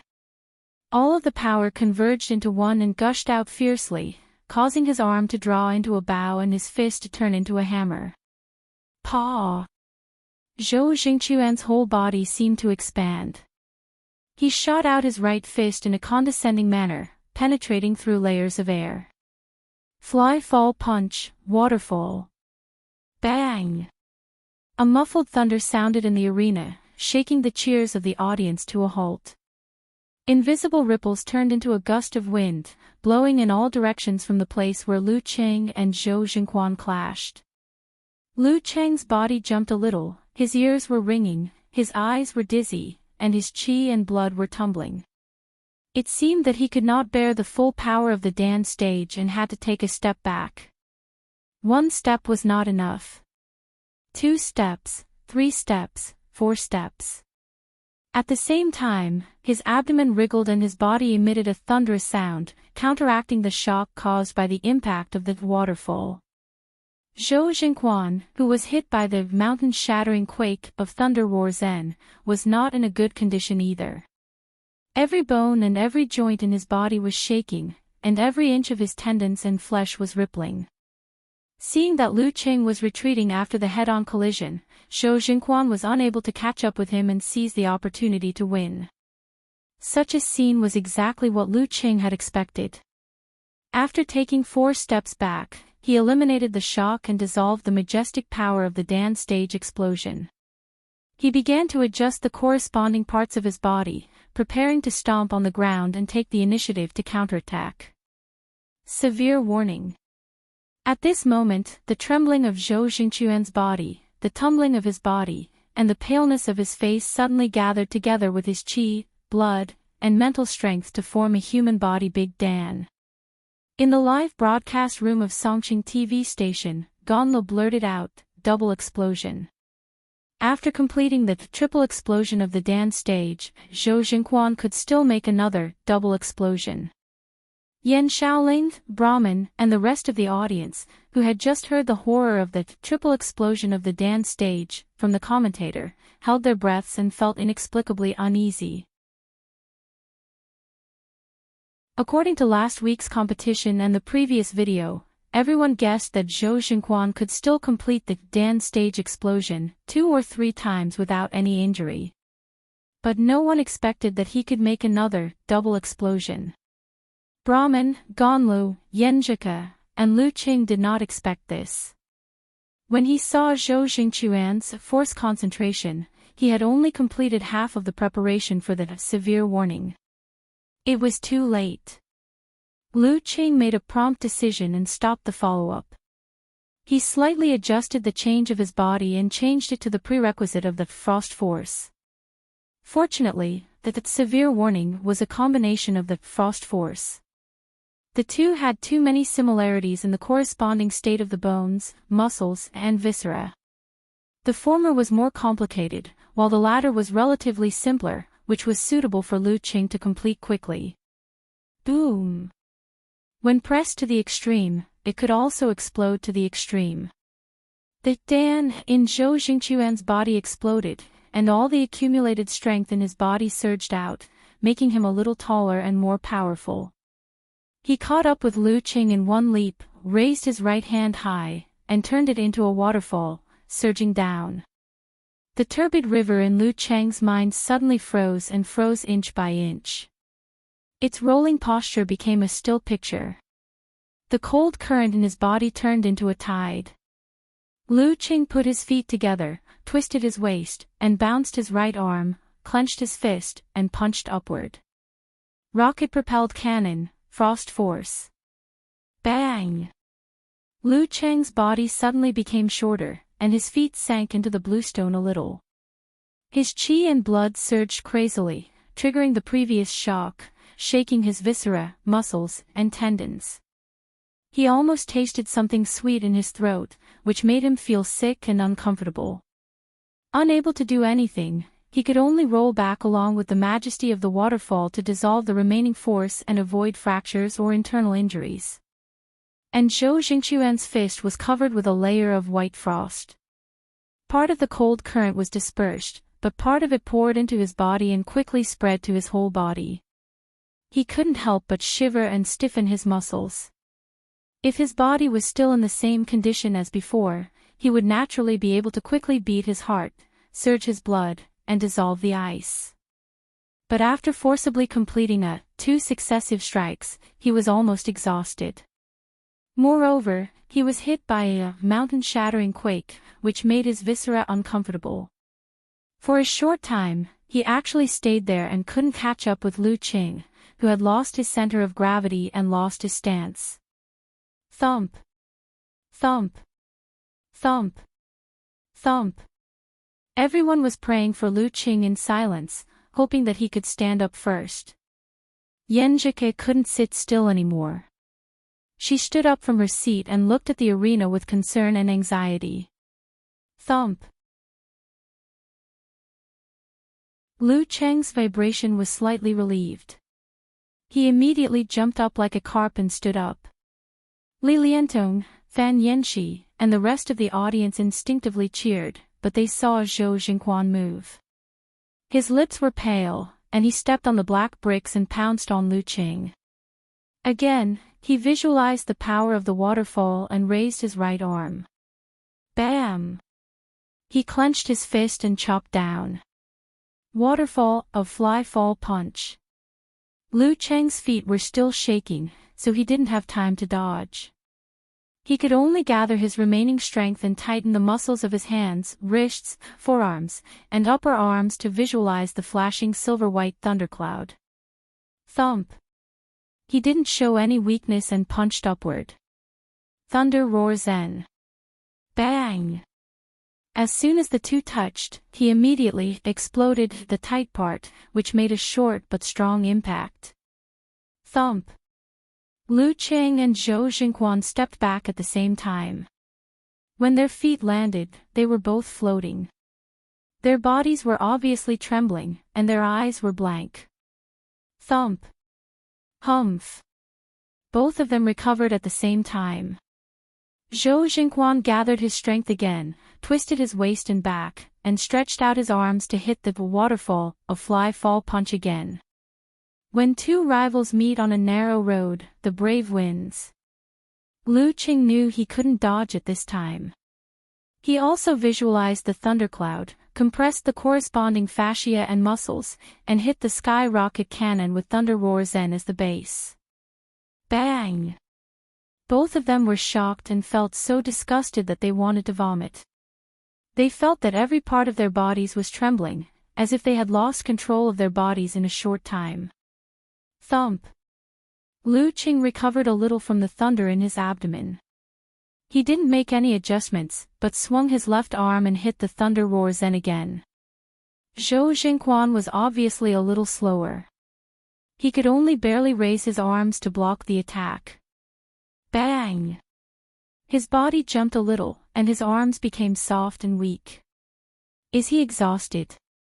Lu Qing didn't want to show mercy. He shook his right shoulder and hit the Thunder Roar Zen again. Bang! Zhou Jingquan was like being hit by a bomb. After blocking the attack, he fell to the ground. He curled up his body and kept retching. If he continued to fight, he would have internal bleeding. The referee raised his right hand and calmly shouted, "Round 3, Lu Qing wins." Seeing the scene of Zhou Jingquan falling to the ground and hearing the referee's announcement, Huan Fan, Yan Shaoling, and the others in front of the computer, as well as Li Liantong, Fan Yanqi, and the other audience members in the scene, all let out a sigh of relief. Lu Qing. While cheering, they were shocked to see Lu Qing bend over and retch with a painful expression. Obviously, he was not relaxed. Yanjika's heart was in her mouth again. At this time, Lu Qing, who felt uncomfortable all over, was a little confused. How could this battle be more difficult and dangerous than he expected? Not only did he not find a chance to hit the severe warning, but he also left a strong impact. Although he won, it was a Pyrrhic victory. Even if Zhou Jingquan could hit the double combo again, it shouldn't be like this. When he thought of severe warning, he suddenly had an epiphany. He remembered the various problems he had exposed when he used this move. He also remembered the few words his master had said to him. Do you think Zhou Jingquan will stand there like a wooden stake and wait for you to prepare the severe warning? Wait for you to meet force with force. Even your frost force needs a short period of time to complete, let alone the severe warning that you just learned. If you really put your hope on this move, you will be like a 3-year-old child holding a 1,000-pound hammer. Not only will you not hit the enemy, but you will also hurt yourself easily. The purpose of practicing severe warning is not to master it, but to use it to further master Frost Force and Thunder Roar Zen. This is what you have to fight against Zhou Jingquan. That's right. Back then, I clearly felt that it made a lot of sense. But when I thought about the unity of opposites, I ignored those words and focused all my attention on mastering and using severe warning. Geezer Sure in the home team's seat sighed and said to himself, I was like this in the past. It was hard to forget oneself.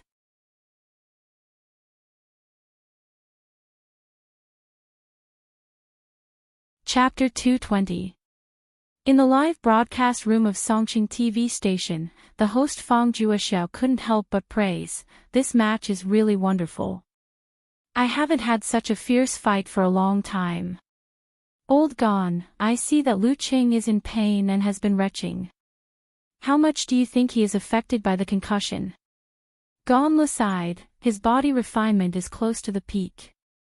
If it wasn't for the fact that he felt extremely uncomfortable and couldn't control his body, he wouldn't have displayed the appearance of retching. Sigh, I originally thought quite highly of him. I thought that as long as he could pass Zhou Jingquan's test, with that abnormal physical strength of his, he would have a great chance of beating Hou Yu. So serious? Fang Juexiao asked even though he already knew the answer. He knew that the audience watching the live broadcast would definitely be very concerned about this. Even the students watching the live broadcast would probably check the forum and watch the live broadcast intermittently to understand Lu Cheng's current situation from their explanations. Gonla nodded as a mighty one of the dance stage, shattering many people's expectations. Yes, very serious.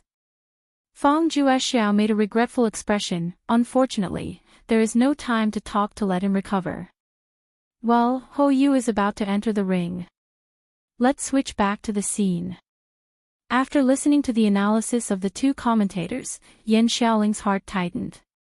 She hurriedly posted a post in the BBS and tagged, "Unparalleled Dragon King," and "Road to the Arena, come out quickly." Is our Lu Qing serious? Unparalleled Dragon King replied with a sighing emoji, "Can my vision and judgment be better than a mighty one of the dance stage? My judgment is the same as that of the commentators. Lu Qing is greatly affected and his physical condition is very bad." Road to the Arena answered seriously. Brahman sent an emoji of holding back tears. What should I do? I want to cry so much. Don't cry. Let's cheer for Lu Qing together. Yan Xiaoling quickly gathered her strength. With tears in her eyes, she bit her lips and clenched her fists, looking at the live broadcast nervously and expectantly. In the martial arts arena of Songqing University, although Li Liantong and others didn't check the BBS or listen to the commentary, when they saw Lu Cheng's painful performance through the big screen, they still felt an inexplicable concern and bad premonition. How is he? Is he injured? Would they lose the next match? The excited shouts that had erupted because of Zhou Jingquan's fall had quieted down.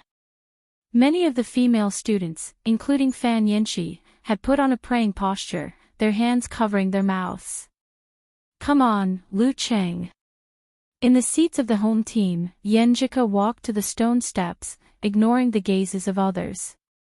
She bit her lower lip with her pearly white teeth, looking distressed and worried. Her hands were clenched into fists. In the arena, Lu Qing recovered a little. He had no time to review, reflect, or be annoyed.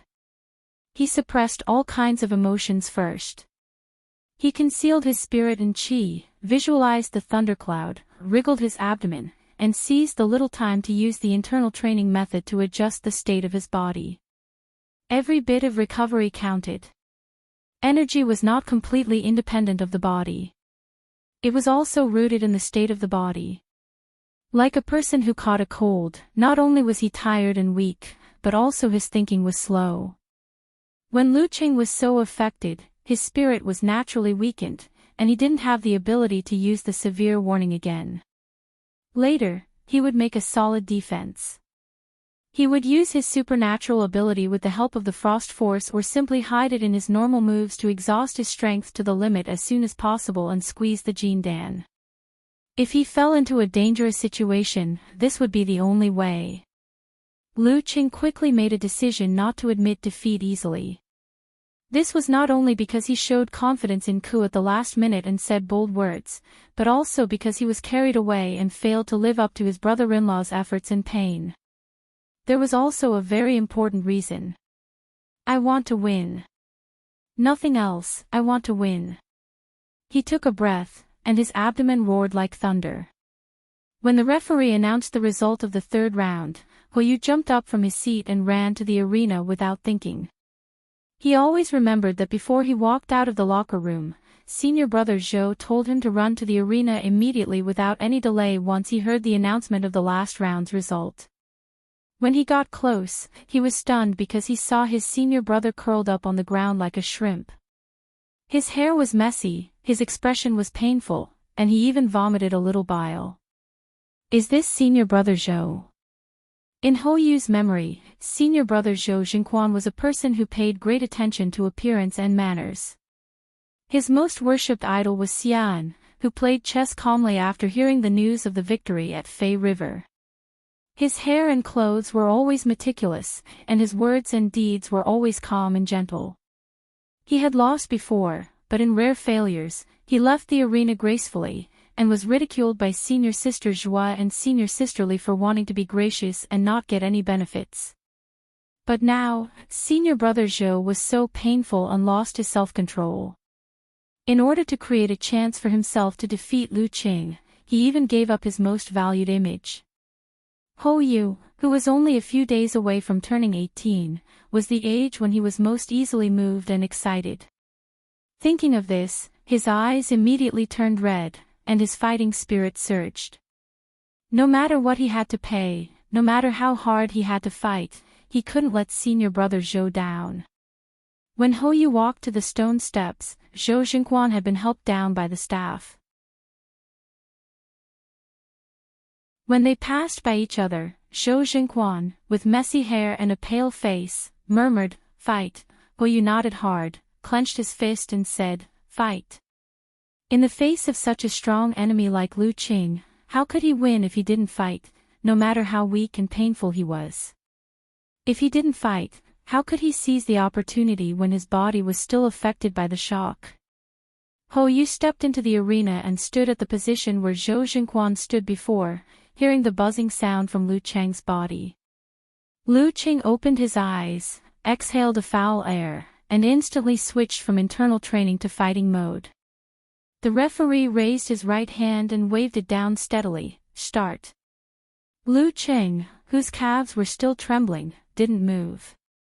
Even if he could move, he wouldn't, because it was not a wise idea to chase a monkey running all over the arena, especially in his current state. And if he was careless, his mood would be affected. The more he fought, the more anxious he would be, and the more serious the problem would become. So, he took a breath, and calmly observed Hou Yu's every move. He was not only waiting for his opponent's attack, but also seizing the time to recover. The longer the battle lasted, the better it was for him. Hou Yu jumped around Lu Qing with his agile footwork. He took a sudden step forward when he saw the opportunity and rushed to the side of his opponent. Then he turned his waist and twisted the strength of his whole body into one, and punched at his opponent's waist.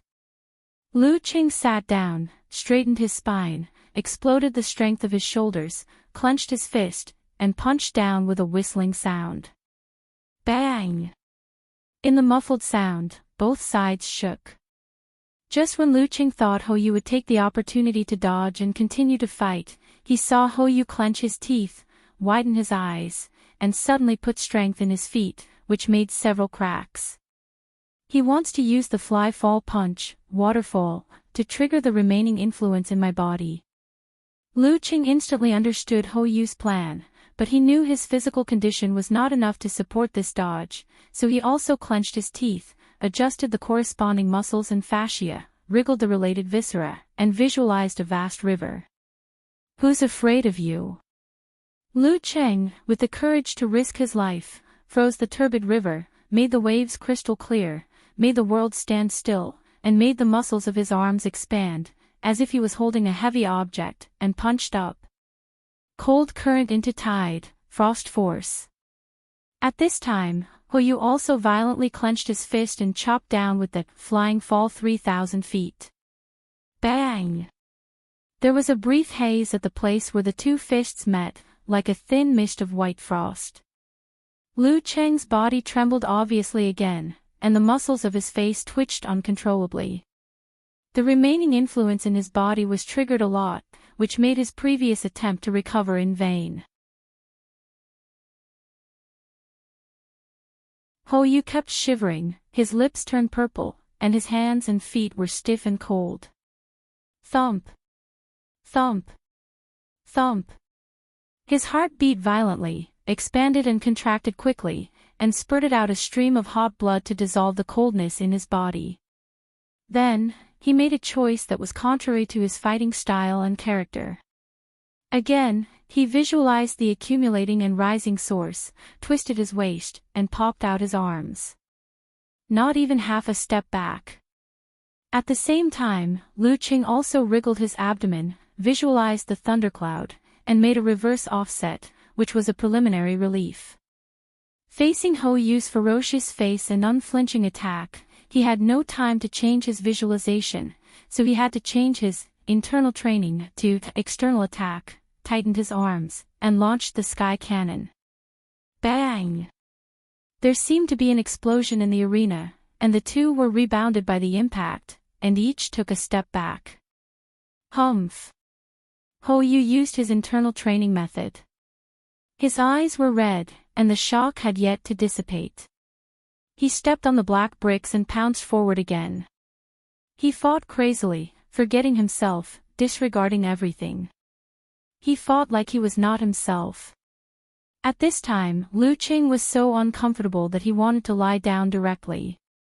He had no time or opportunity to squeeze the Jin Dan. He could only force himself to take a breath, and with the momentum of all out and fighting, he swung his arm and blasted out a seabed quake. The waterfall flew down and hit the ground. Hou Yu didn't make a downward cut, but clenched his fist diagonally to block Lu Cheng's thunder roar zen. Bang! The thunder on the ground shocked the whole audience into silence. The remaining influence in Lu Cheng's body was completely detonated. His legs were weak, his qi and blood rushed to his throat, and he fell to the ground with tinnitus and dizziness. Opposite him, Hou Yu, who had been hit by a frost force and 2 tremor punches, also had stiff muscles, trembling joints, and rolling qi and blood. He couldn't stand up anymore, and suddenly collapsed. After 3 moves in a row, Hou Yu, who was not good at this, and Lu Qing, who was in a bad condition, fell to the ground at the same time. The referee stood beside them, silently counting the time. Li Liantong, Fan Yanxi, and other audience members were worried at first, and then they came to themselves. With red eyes, they shouted a name in unison, Lu Qing.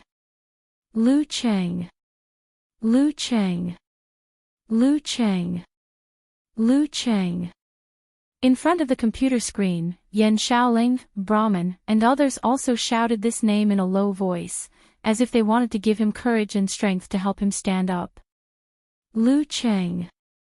Lu Qing. Yan Zhika, Sun Jian, and others also shouted loudly with the audience, but one was at the side of the ring, and the others were at the seats. Lin Ke subconsciously clenched his fists, and stared at the ring. Lu Qing saw Hou Yu fall to the ground from the corner of his eyes, and tried to adjust the condition of his body while he was retching. He tried to visualize the thundercloud to finish one internal training and stand up first. However, even his mind and thoughts were shaking, so he couldn't visualize at all.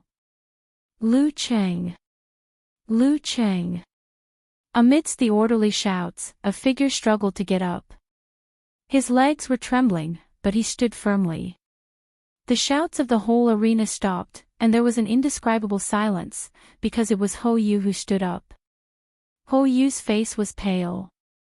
He took a deep breath and stepped to Lu Cheng's side. Without him doing anything, the referee raised his right hand and announced the result, Round 4, Hou Yu wins. Hearing this, Hou Yu looked back at his own seat, with snot and tears running down his face. Senior brother Zhou, I won. I didn't let you down. Lin Ke loosened his hands and buried his face deep. Li Liantong, Wu Qian, Fan Yanxi, and other students couldn't hold it anymore, and tears fell down. He walked so hard, but he stopped here. Just a little bit more. Vaguely hearing the judgment, Lu Cheng's heart was suddenly filled with pain and annoyance. It's all my fault. I was too complacent. I didn't take the responsibility of this competition. At this moment, he felt that he was supported by someone, and he smelled a familiar fragrance. Looking sideways, he saw Yan Zhika's beautiful face. Thinking that he failed to live up to the girl's expectations, that he didn't fulfill his promise, and that his high spirits and confidence turned into bubbles, Lu Qing was full of guilt and shame, and he didn't dare to face Yanjika. He whispered painfully, "I'm sorry." Yanjika looked at the boy who was in extreme pain, and her heart was full of pity. Her eyes were red, and she said softly, "You played very well. Just a little bit more and you could have won.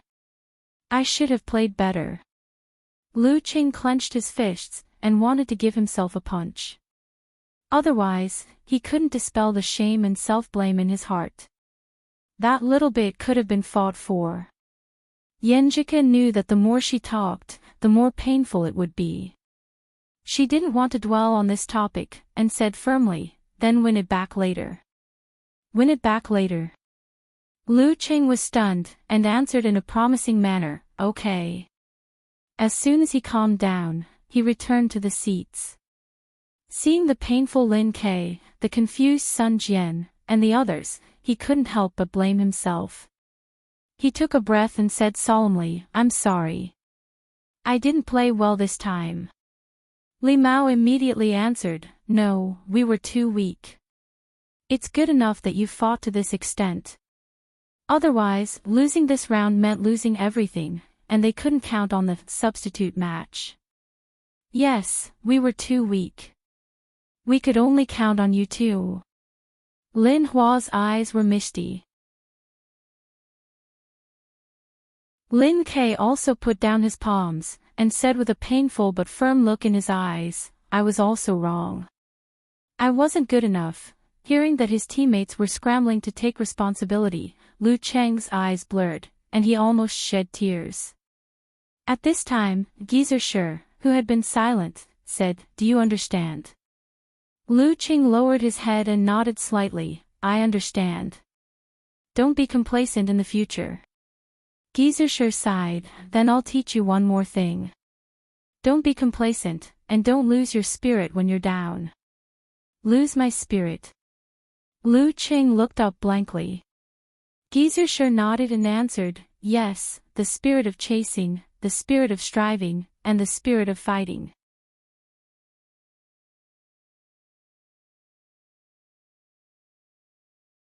Chapter 221. The spirit of pursuit, the spirit of perseverance, the spirit of struggle. Lu Qing was shocked and couldn't help but shudder. He kept reciting these three kinds of spirits and climbed out of the swamp of regret and self-blame. Failure was not terrible. What was terrible was not being able to recover after failure. Seeing Lu Cheng's reaction, Geezer Shi smiled with satisfaction. Donglin Squad can only be considered as a small pit on your martial arts path. When you cross this threshold and look back, you will find that it is not a problem at all. You should set your sights higher. The real opponent you need to catch up with, challenge and defeat is in the university martial arts competitions. When Peng Liyun was at professional 8th pin, he beat Zhou Xinquan just like you beat most of the professional 9th pin fighters now. After this incident, he seemed to have acquiesced to open the master-disciple relationship between them and calmly taught Lu Qing. Lu Qing took a deep breath and felt that the next goal was more and more clear. That was to break through the big devil, Peng Liyun, who had been lingering in his ears for the past year. He wanted to catch up with the real genius who was regarded as his role model by his master at the beginning of his martial arts practice. If he couldn't win the championship of the university martial arts competition before Peng Liyun graduated, even if he and Lin Ke were lucky enough to win this honor, it would be full of regret. Geezer Shi didn't say more. He turned to Sun Jian and said, "What are you waiting for? Go up and finish what you started." Because they lost the last match 2-3, even if Sun Jian beat Ho Yu who was in a bad condition this round, the final score would only be a draw. There would be an extra round of substitutes. Among the substitutes, Donglin Squad still had a strong professional 9th pin fighter, Li Xingnan. Songqing University Martial Arts Club didn't even have an amateur first pin fighter, so there would be no surprises. Therefore, Sun Jian didn't rush into the arena. It didn't matter to let Ho Yu recover a little. After all, it wouldn't change the overall situation. Okay. Sun Jian nodded and walked to the stone steps with mixed feelings. If only we substitutes were stronger. In the arena, Yu had performed the waterfall of the fly fall punch 3 times in a row. Not only did he consume a lot of energy, but his body was also affected by the shock. He couldn't run around the arena. Sun Jian cautiously circled around him for a while and found that his opponent seemed to have difficulty even walking. So he plucked up his courage and approached him with the 24 blizzard strikes. The referee raised his right hand and said in a calm tone, "5th round, Sun Jian wins." Under normal circumstances, the audience would cheer for Sun Jian and cheer for the martial arts club. But now, they were silent and even sobbing, as if they were watching a tragedy unfold. Before the match, they had already been briefed on the rules. They also knew that the substitutes of their own martial arts club were no match for the other party. As expected, the referee continued to announce, "The result of this match is Songqing University Martial Arts Club's victory. The overall result of this match is a tie. Additional round, substitute battle." Geezer sure looked at Li Mao and the others inside. "Are you going to compete?" "That's right, do you want to compete?" They couldn't win the game and couldn't change the result. Li Mao and Lin Hua were silent for a while. They were at a loss. Why waste physical strength and effort? Yenjika lowered her eyelashes and covered her eyes. She forced a smile and said, "Of course. Coach, sure, didn't you say that we are here for actual combat? How could he not play when there's a competition?" "You're right." Geezer sure blushed and laughed dryly. "Go ahead then." This old man had almost forgotten this slogan. "Don't you want to cheer for me?" Yenjika reached out her hand to Lu Qing. Her eyes were red and bright. Lu Qing took a breath and said in a voice that could only be heard by both parties, "Go Coach Yen." With a clap, they high-fived each other. Yenjika turned around and walked down from her seat to the stone steps. She felt sad, pitiful, and regretful. But there was also a firm belief in her heart. We can lose, but we can't admit defeat. Seeing this beautiful girl, who shouldn't exist in the violent arena, walking to the battlefield without hesitation, the audience seemed to be infected. They calmed down and scattered cheers sounded again. Fighting to this extent, we are already good enough. There weren't many miracles in the world. Yenjika's fierce attack at the beginning did startle Li Xingnan. But she was much more experienced and stronger than her opponent. She soon steadied herself and launched a counterattack. She won quickly. Then Li Mao and Lin Hua took turns to challenge her, but they still couldn't break through this wall. The referee took a breath and said loudly, "Substitute battle, Donglin squad wins." The final result, Donglin squad wins. The whole arena fell into silence again. A thick sense of sadness reverberated in the martial arts gym. Yenjika bit her lower lip and pulled Lu Qing with misty eyes. "Qing, let's go and say thank you to everyone." Lu Qing originally had this idea.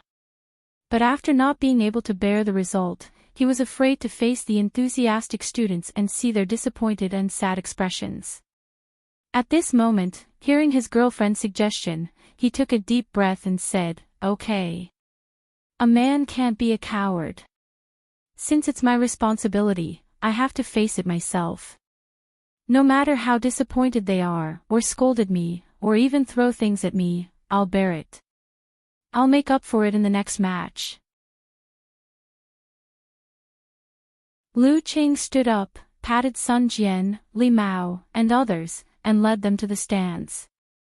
Hand in hand, they bowed together. "Thank you for your support, for your cheers, for your shouts, and for your sadness." Just when Lu Qing was ready to bear everything, a hoarse shout suddenly rang out from the stands. "Next time! Next time!" Lu Qing and others were stunned and didn't react. The spectators in the stands were silent at first, and then they shouted noisily, "Next time! Next time! Next time! Win for us next time!" The voices gradually became uniform, which affected the other stands. All the spectators shouted in unison, "Next time!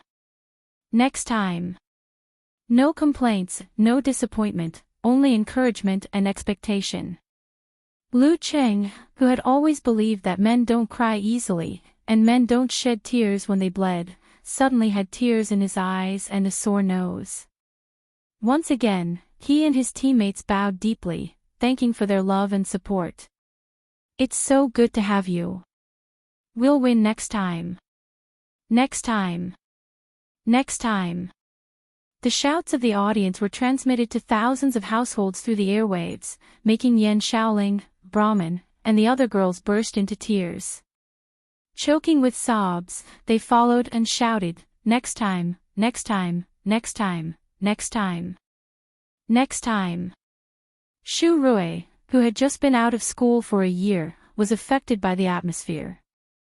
She sniffed and was afraid that she would be too embarrassed to cry.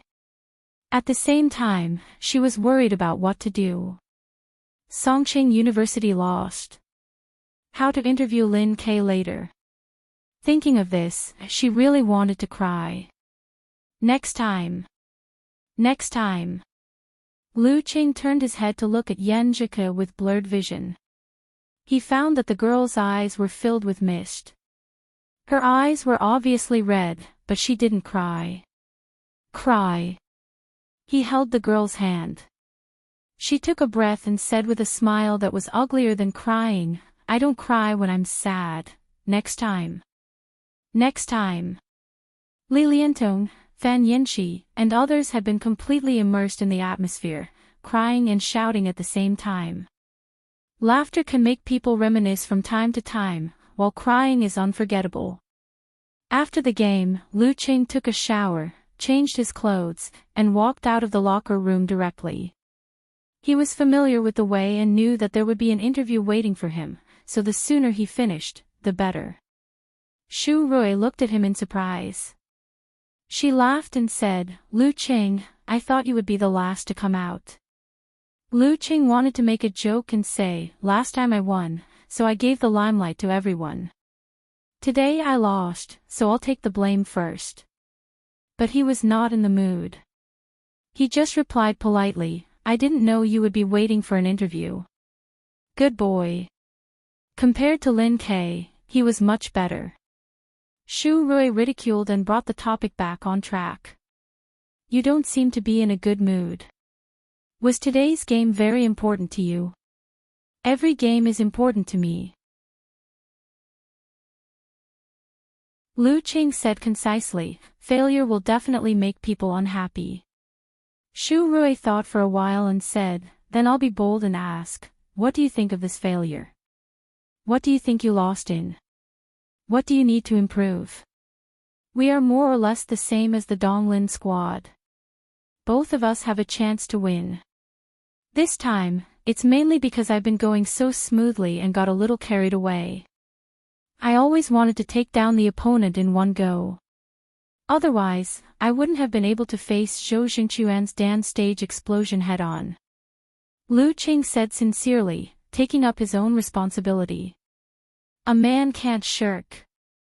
As for the reason that he lost because of the simplified physical invulnerability moves, he would definitely not say that.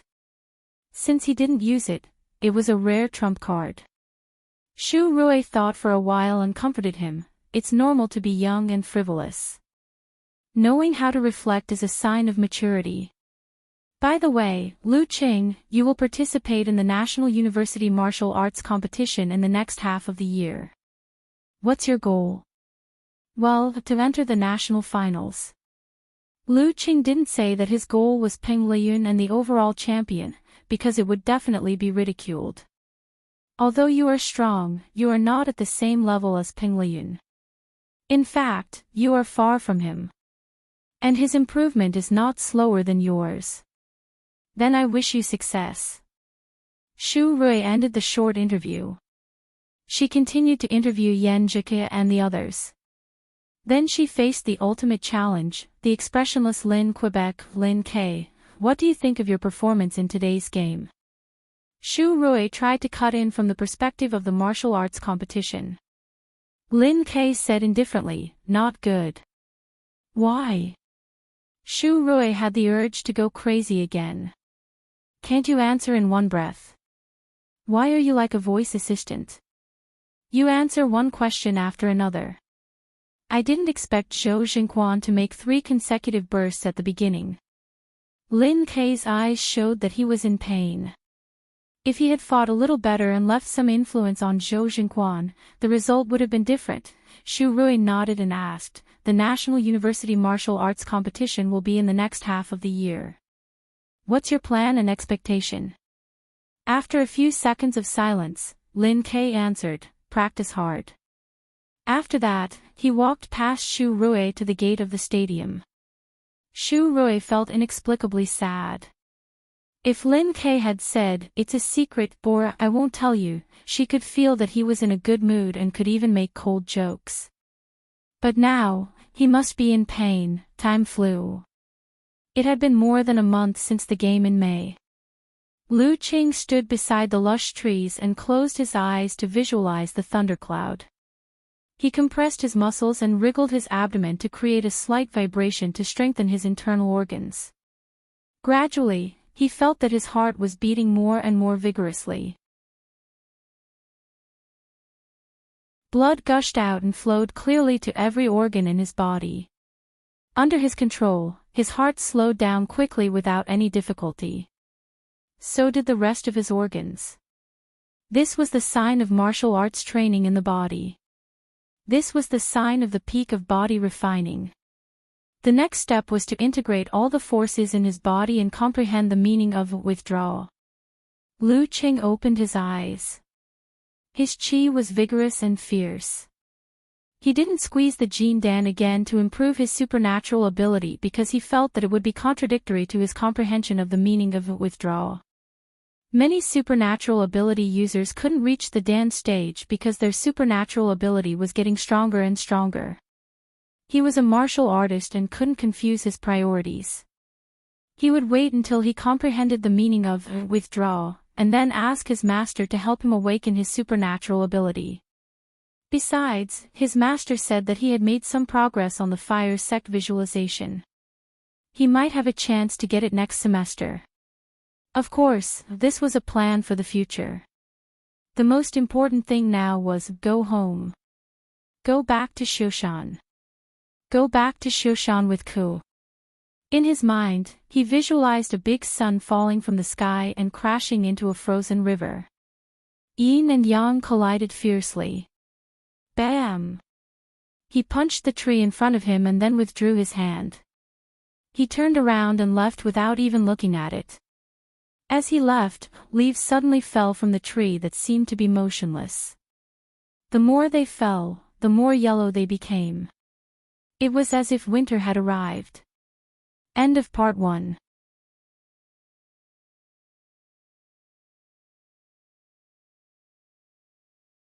Chapter 222.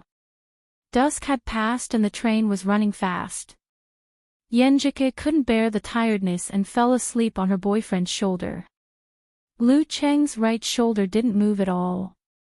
His left hand gently reached out and skillfully grabbed the backpack on the side. Then he unzipped it, took out a jacket, and put it on Yenjike. For men, there was a kind of coldness called, your girlfriend may feel cold. But high-speed trains were always hot in winter and cold in summer. Considering his girlfriend's travel habits, Lu Qing didn't want her to travel for several hours, so he proposed to take a plane home. But Yenjike refused and even calculated the time for him. It took about 50 minutes to get to the airport from the new campus of Songqing University, which was about the same as the train station. At the airport, they had to get the boarding pass and go through the security check, which took about an hour. Even if the plane took off on time, it would take at least 2 hours. Besides, the destination was Gaofen, the provincial capital, and they had to transfer to Shushan by train. All in all, it would take at least 5 hours. But the high-speed train from Songqing to Shushan would only take 6 hours from the new campus, so they didn't have to make so many transfers.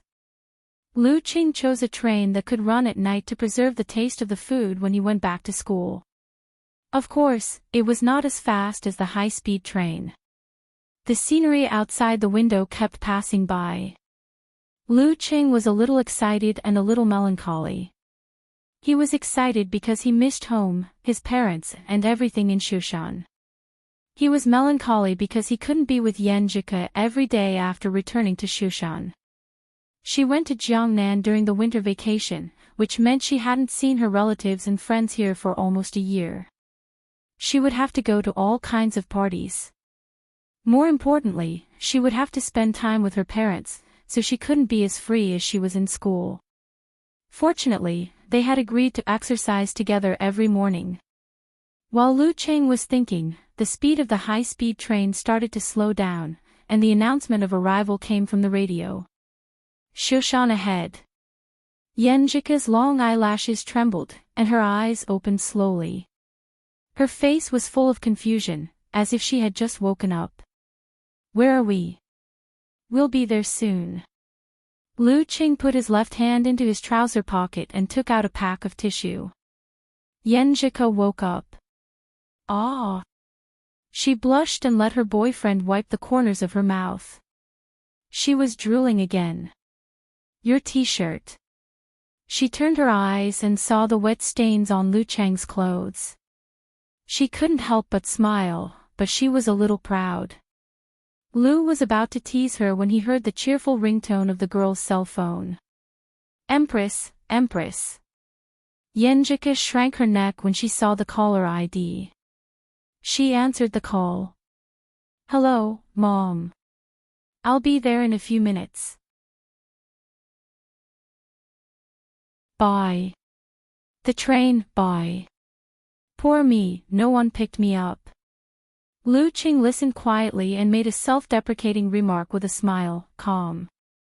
That's right. Poor Qing, I'll pick you up in the future. Yanjika answered with a smile and helped him tidy up his collar. Lu Qing stood up with a smile on his face. With one hand in each hand, he took down the girl's trolley box and big backpack. His effortless and steady manner attracted the attention of the passengers around him. This boy is neither tall nor strong, but he is strong. Carrying 2 bags, dragging the suitcase, and holding Yanjika's hand, Lu Qing went through the door, got off the platform, passed the gate, and arrived at the hall. Yanjika stopped and said with melancholy, "Give me the luggage." After helping her carry her luggage, Lu Qing waved his hand. Holding back his reluctance, he smiled and said, "See you tomorrow." See you tomorrow. Yanjika pursed her lips and smiled. Although they had agreed to exercise together every morning, Lu Qing felt that Empress Dowager would make some trouble. She dragged the suitcase and walked a few steps. Then she stopped and looked back at Lu Qing. After a few seconds of hesitation, she waved her hand, turned around, and walked quickly out of the hall. Lu Qing sighed and stood there. He planned to wait for a while before going out. He didn't want to meet Empress Dowager. After more than a minute, his cell phone beeped. Yanjika said, "I've met up with Empress Dowager. You should go home soon. Don't worry. The bus here doesn't stop until 9. Lu Qing replied as he walked out of the station with the luggage. Yanjika put on an obedient expression and said, Actually, I wanted to give you a goodbye kiss just now. For the shy Yanjika, it's just a thought, right? Lu Qing said with a smirk. Hey, you know me very well. Yanjika replied, humming a little song. After chatting for a while, Yanjika's reply slowed down. Apparently, she was talking to her parents.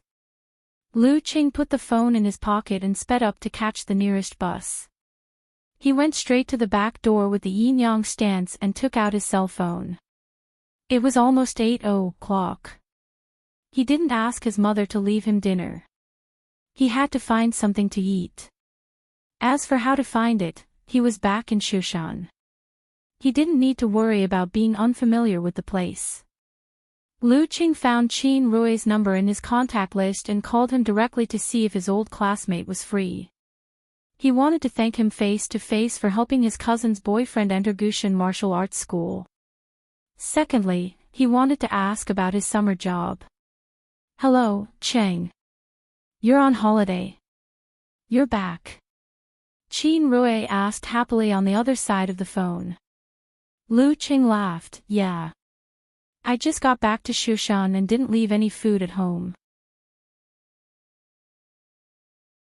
I'm going to eat something outside before going back. Are you free? Let's meet up. Sure. Where do you want to meet? There's a new crayfish restaurant near Peace Bridge. It's pretty good. You can try it. Qin Rui agreed without hesitation, although he had just had dinner at 6:30. After Dai Lin Feng and other brothers witnessed their classmate Lu Qing kill a professional ninth pin fighter, his status in the martial arts school had unknowingly risen and he had received the respect he had never enjoyed before. This made him, who had been out of school for a year, deeply understand the fickleness of human nature and how to manage one's own network. Without a doubt, Lu Qing was definitely a classmate worth keeping a good relationship with. Lu Qing smiled and said, let's go there next time. Guys like us who come back only once in half a year always want to eat something familiar. How about Old Lu Barbecue? Let's meet at Old Lu Barbecue. Okay. Qin Rui paused and said, your cousin is playing in the martial arts school. Do you want her and Ding to go there too? Ding Yanba had been in the Gushan martial arts school for almost a month. Qin Rui naturally knew that he was not a child of Lu Cheng's relatives, but a relative's child's boyfriend. Fei Fei. She's in Shushan. Lu Qing asked in surprise. When did Qi Yunfei come to Shushan from Ningxue? Aunt doesn't care about her. Qi Yunfei performed well in the middle school entrance exam in June and failed to get into Shushan No. 1 middle school and Ningxue No. 2 middle school. Fortunately, the difference between the scores was not big. Aunt Qi Yan made up her mind and spent a lot of money to send her to Shushan No. 1 middle school. Yeah. She said she'll stay at your house these days. Qin Rui answered with a smile. She's staying at my house. Then I can only sleep on the sofa. Lu Qing didn't expect that he would be the director on the first day he came back. He was annoyed and amused at the same time. Okay. You can ask them to come over. I'll see what that guy looks like. He also wanted to warn Fei Fei to know her limits and not to delay her studies. When Lu Qing arrived at the Old Lu Barbecue restaurant with his luggage, Qi Yunfei and her boyfriend were already waiting there. Qin Rui left from his house and would arrive in a few minutes. Qi Yunfei was dressed up like a popular little girl. She waved her hand and said, Brother Lu Qing, here, here. Lu Qing walked over with a smile and glanced at the boy named Ding Yanbo from the corner of his eyes. He found that he was more than 1.8 meters tall, which formed a cute contrast with the petite Qi Yunfei. His appearance was not outstanding, but it could be said that he looked decent without any hostility. Between his eyebrows, there was a vigorous vitality unique to his age. You're amazing. You came to Shushan without a word. Lu Qing came in front of them and teased them while putting his backpack. Qi Yunfei smiled proudly. What do you mean by without a word? I told my mom that I'll come to your house to play for a week. As for her sister Qin Xiaoxiao, she was still in class. After that, Qi Yunfei pulled Ding Yanba and urged, call me Brother Lu Qing. Ding Yanba had no choice but to say shyly and embarrassedly, Brother Lu Qing. Sit down. Lu Qing pointed to the chair and asked casually, you've been in the martial arts club for almost a month, right? How do you feel? Can you adapt? As soon as he said this, he wanted to laugh. If Yanjika was here, she would probably be trembling. Since when did Qing become so old-fashioned? Sure enough, it was very different to appear as a brother. Ding Yanba answered cautiously, "It's okay. I'm a little tired, but I feel that I've learned a lot. Brother Rui is a serious person, but he is very good to us and does his best." "That's not what you said before." Qi Yunfei interrupted with a smile. "You said that Brother Rui always had a straight face and didn't show any mercy. How long has it been, and you've changed your position?" Ding Yanba scratched his chin and said embarrassedly, "I understand now. Brother Rui is good for us. It's good to be strict." Lu Qing affirmed. Qi Yunfei pouted. "Brother Lu Qing, you don't know how much he has changed during this time. Brother Rui this and Brother Rui that, he's almost like a follower. I'm learning martial arts better." Ding Yanba explained, "You don't know how powerful Brother Rui is. He ranks among the top of the younger generation in Shushan. You know that guy from Ningxue? He's so powerful and good at fighting, but he was knocked down by Brother Rui with a kick and a slap." "Guy? The guy who came to our school and beat people?" Qi Yunfei asked with her eyes wide open. "Yes, that's him. In front of Brother Rui, he's as obedient as a dog." Ding Yanba said with excitement and admiration. "By the way, Brother Rui just passed the ranking event and got the certificate of amateur first pin. Qin Rui passed the amateur ranking event in June." Lu Qing nodded with relief. At this moment, he found Qin Rui's arrival in advance with his keen senses. He waved his hand and shouted loudly, "Qin Rui, over here." Ding Yanba and Qi Yunfei followed the sound and saw Qin Rui, who was more than 190 centimeters tall, striding over like half of an iron tower. They hurriedly stood up and shouted cautiously and reverently, "Brother Rui." Qin Rui smiled and was about to speak when he suddenly found Lu Cheng's qi was vigorous to the extreme, which naturally formed a fierce and powerful feeling. He sat there quietly, but seemed to be taller than himself. Is this the peak of the body refining stage? He was stunned and smiled with half bitterness and half surprise. "Cheng, I almost couldn't help but call Brother Lu. You're tuning into the Journey of the Soul YouTube channel. Don't forget to subscribe and join us on this journey to catch the most captivating stories.